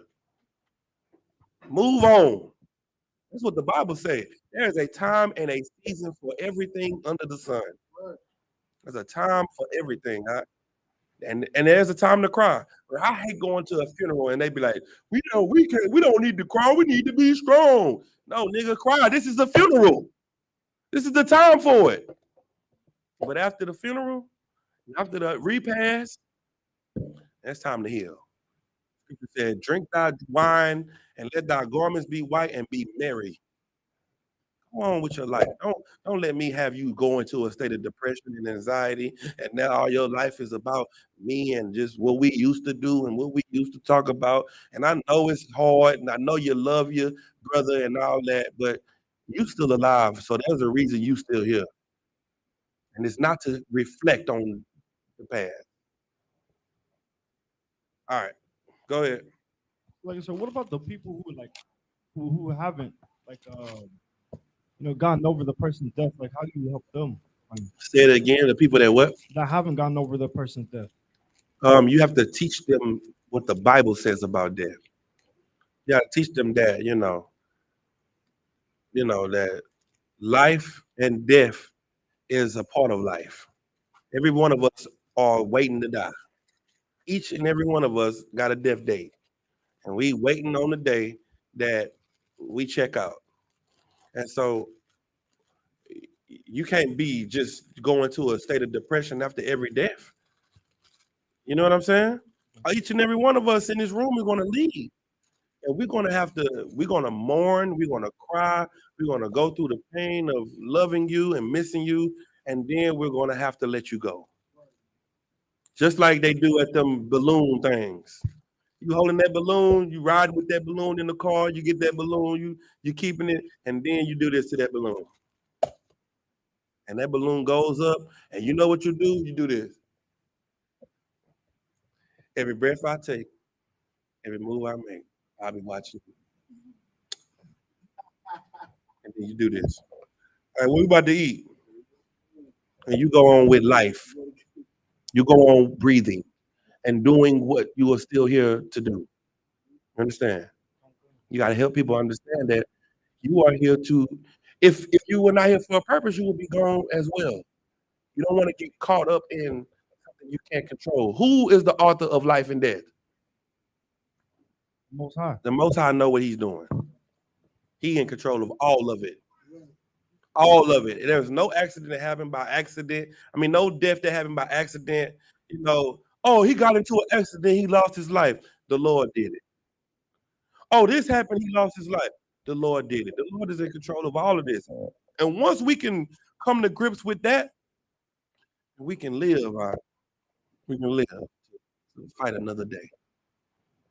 In the words of Smokey. No, was that Smokey? That was Pops. Yeah, the words of Pops. All right. Question. You had a question.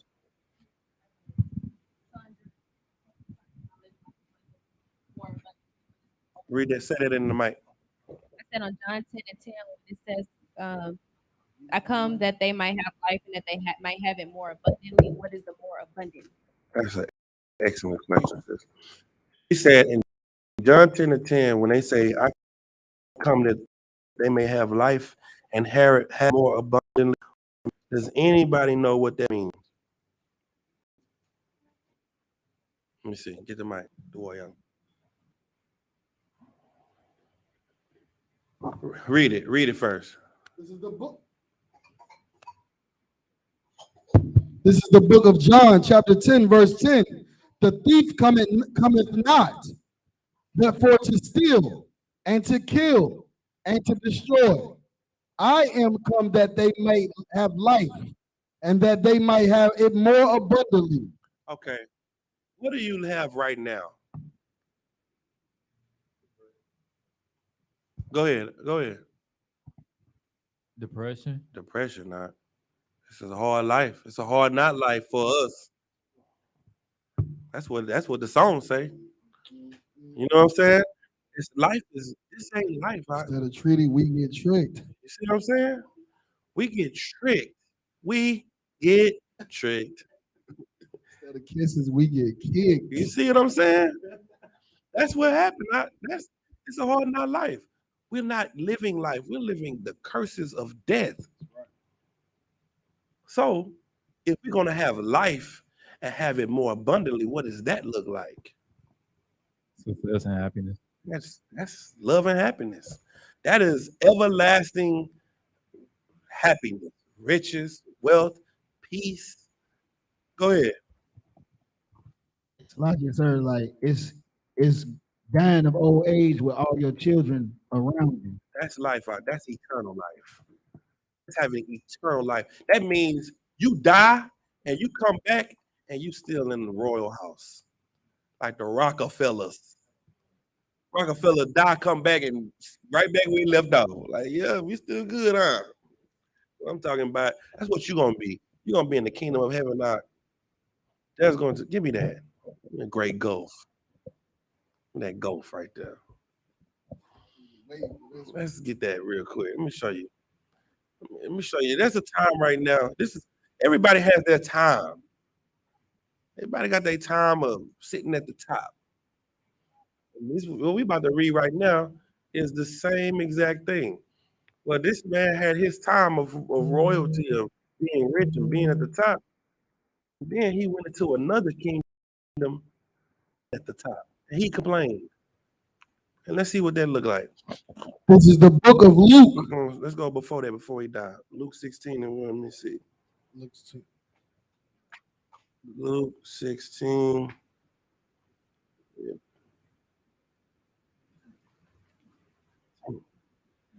19. This is the book of Luke, chapter 16, verse 19. There was a certain rich man. What kind of man was it? Rich man. Mm-hmm. In this life, this man was rich. Go ahead. Which was clothed in purple and fine linen and fared sumptuously every day. This man lived his life rich, fine, and lived and had the delicacies of this world every day. Go ahead. Verse 20. And there was a certain beggar named Lazarus, which was laid at his gate, full of sores. Poor man, full of sores. There's laying at the gate of a rich man, asking for some handouts. Go ahead. And verse 21. And desiring to be fed with the crumbs which fell from the rich man's table. And all you want is just help me out a little bit. Give me a job. Right. You know what I'm saying? Just give me a nice little, help me out. Give me some crumbs, something that you. Food stamps. You know what I'm saying? Like you could chunk. You was a millionaire. You could chunk me a little $3,000 a month. That'll help me out. I square me away. I'm you know what I'm saying? I'm cutting your yard, washing your cars, whatever you need me to do. Give me a little bread. That ain't gonna hurt your pockets at all. You throwing $3,000 in the club. You're throwing $30,000 in the club. $3,000? Come on, bro. To feed my family, just give me some crumbs. What you saying? Go ahead. Moreover, the dogs came and licked his sores. Who had to come and feed him? The dogs came and licked his sores. He had to go to the oppressor to get food stamps and get fed, to get his sores mended. He had to go to another nation. He couldn't go to his brother, the rich man. The rich man didn't give a damn about him. Right. He had to go to another nation. The dogs had to feed him. Go ahead. Verse 22. And it came to pass that the beggar died and was carried by the angels into Abraham's bosom. Beggar, man, he finally died, man, and he went into Abraham's bosom, a resting place, a place of peace, comfort. He was in Abraham's heart, in the thing Abraham wanted the most, which was what? Kingdom. Right. The Lord said, I'm going to give your seed the stars of the sky and the sand of the earth, and I'm going to give y'all the riches and the power of the earth. That's what was in Abraham's mind, in his chest. Rulership. Well, the poor man got that. He got the power. Go ahead. Another one come. The rich man also died and was buried. Mm-hmm. Verse 23. And in hell he lifted up his eyes, being in torment. Right, listen now. Being in The poor man was in Abraham's bosom, but the rich man was in hell. He wasn't under the ground. He was living in a hellish condition. He was not rich anymore. That's hell to a rich man. He's living in the ghetto. And what happened? Go ahead. being in torment, and seeth Abraham afar off, and Lazarus in his bosom. Keep going. Verse 24. And he cried and said, Father Abraham, have mercy on me, and send Lazarus, that he may dip the tip of his finger in water, and cool my tongue, for I am tormented in this flame. You know what?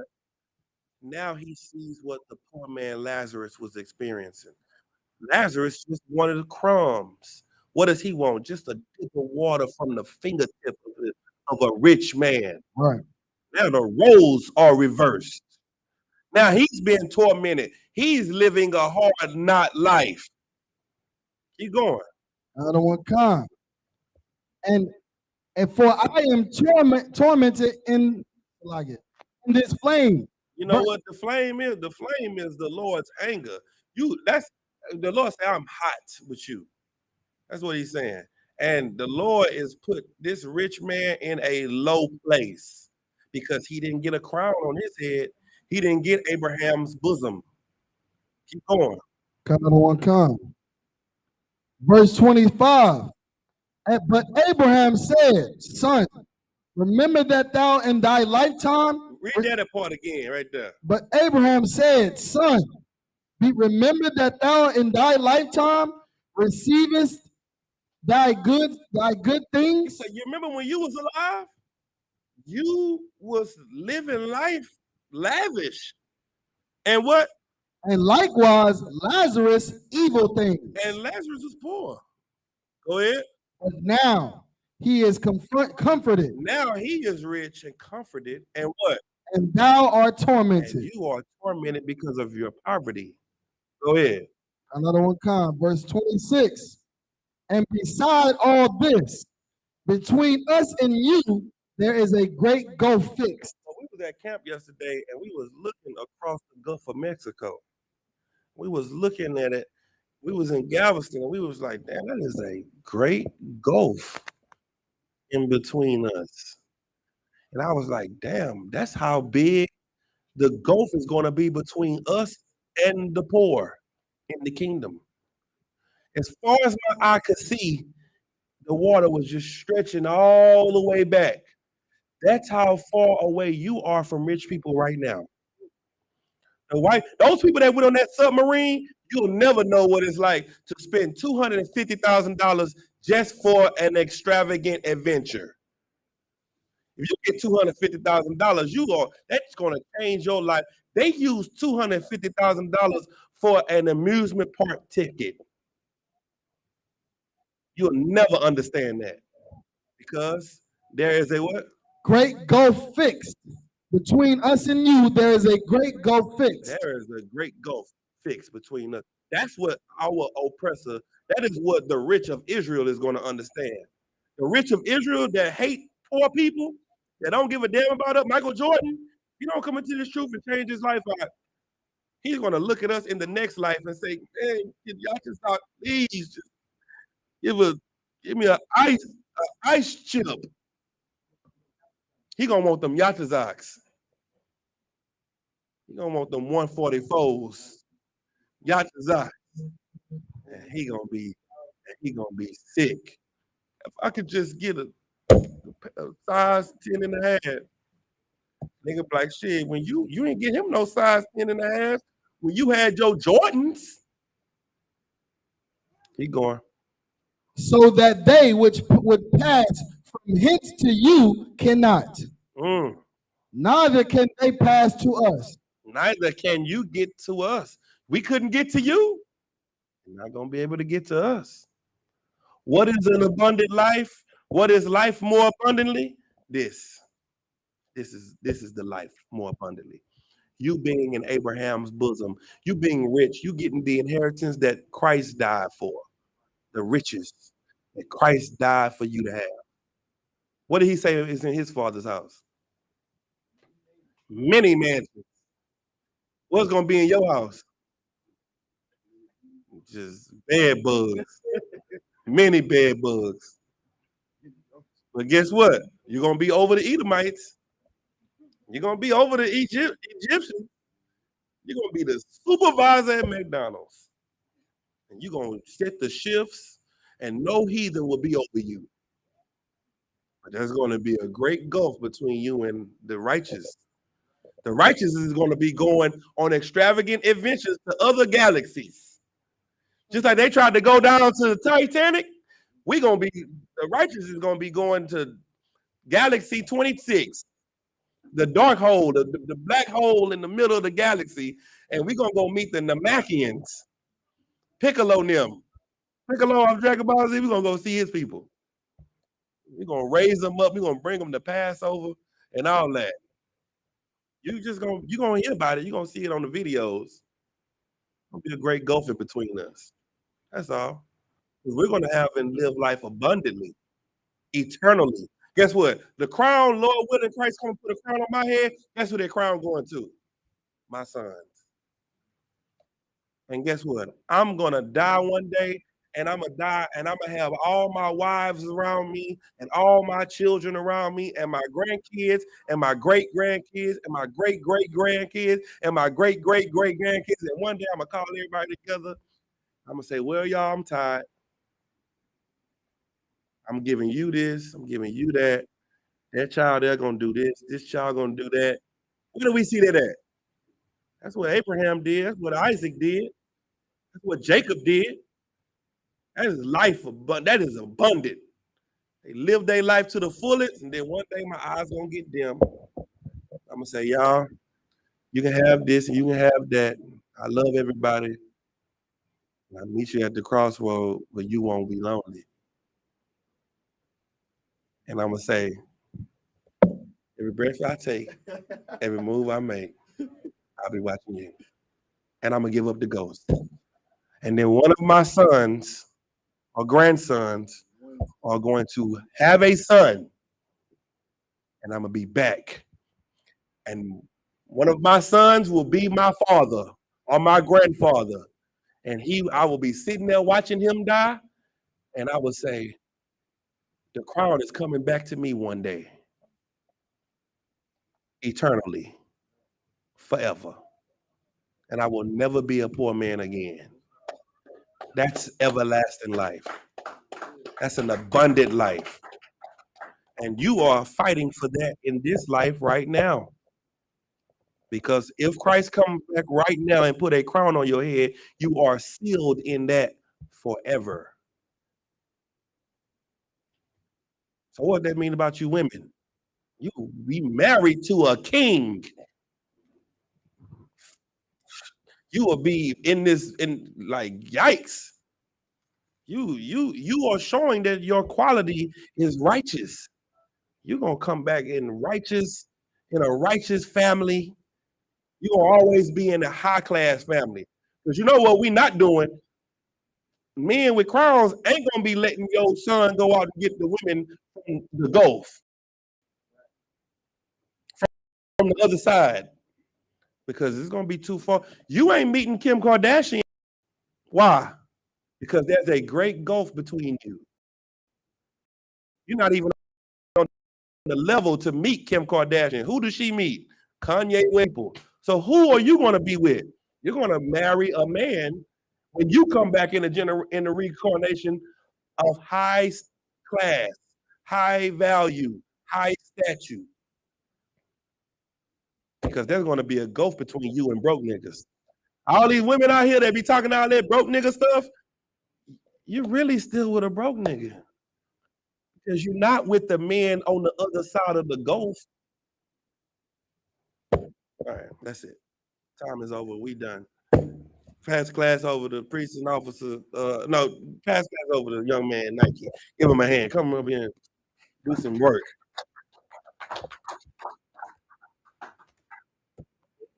You know where to go? Oh, you never did it before, huh? Oh, don't worry about it. I got you. Oh yeah, go ahead and give it to him. Mhm. Yeah, just read it. Just read it all the way down.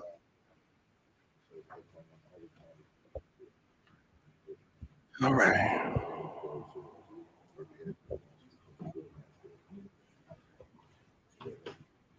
This is the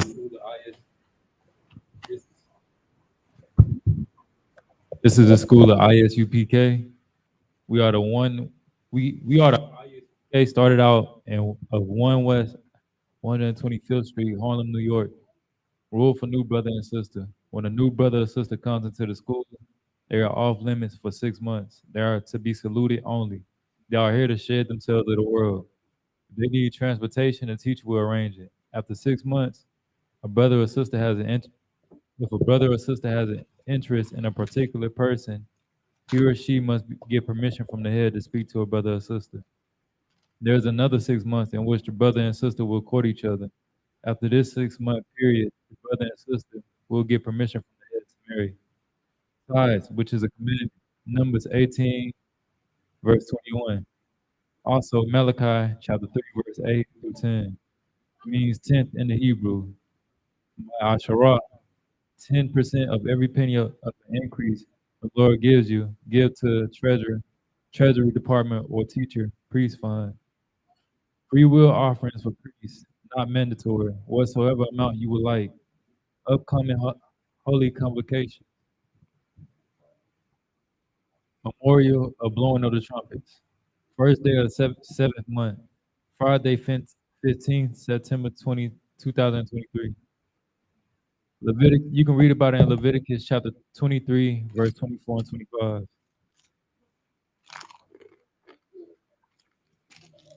If anyone wants to be a trooper in the school, to start wearing all black. Boots, shirt, pants, headband, or a scarf. And those are the security amount. Give him a hand. With that, Amajim. We're going to turn and face the east.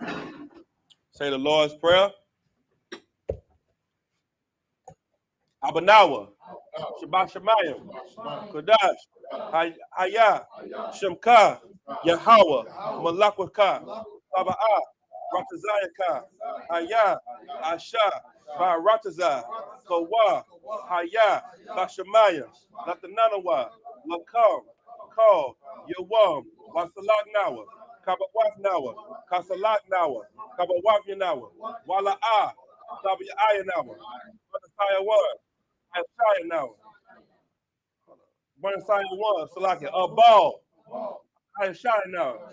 Mayan, Ra, Kaya, Laka, Hamalakwa, Wahala, Wahatapara, Wa Awalumium, Amar, in the English, our Father, which art in heaven, hallowed be thy name, Yahweh, thy kingdom come, thy will be done in earth as it is in heaven. Give us this day our daily bread, and forgive us our debts as we forgive our debtors, and lead us not into temptation, but deliver us from evil. For thine is the kingdom, and the power, and the glory, forever. So be it. So, go ahead, Dawah. Sisters, y'all may be seated. One courtesy salute for all the Akim, individual, Imagine Shabbat. Imagine. Barak. Hashem Yahweh Shabbat. Matah, Sar, turn face the sisters, Imagine. All right, you want to come over this one real quick? Individual, we're going to do one courtesy salute for all walking. Individual, Imagine Shabbat. Imagine. Barak. Yahweh Shema Allah by Hashem Yahweh Shah. Imagine Matah. Class dismissed. Yeah, man.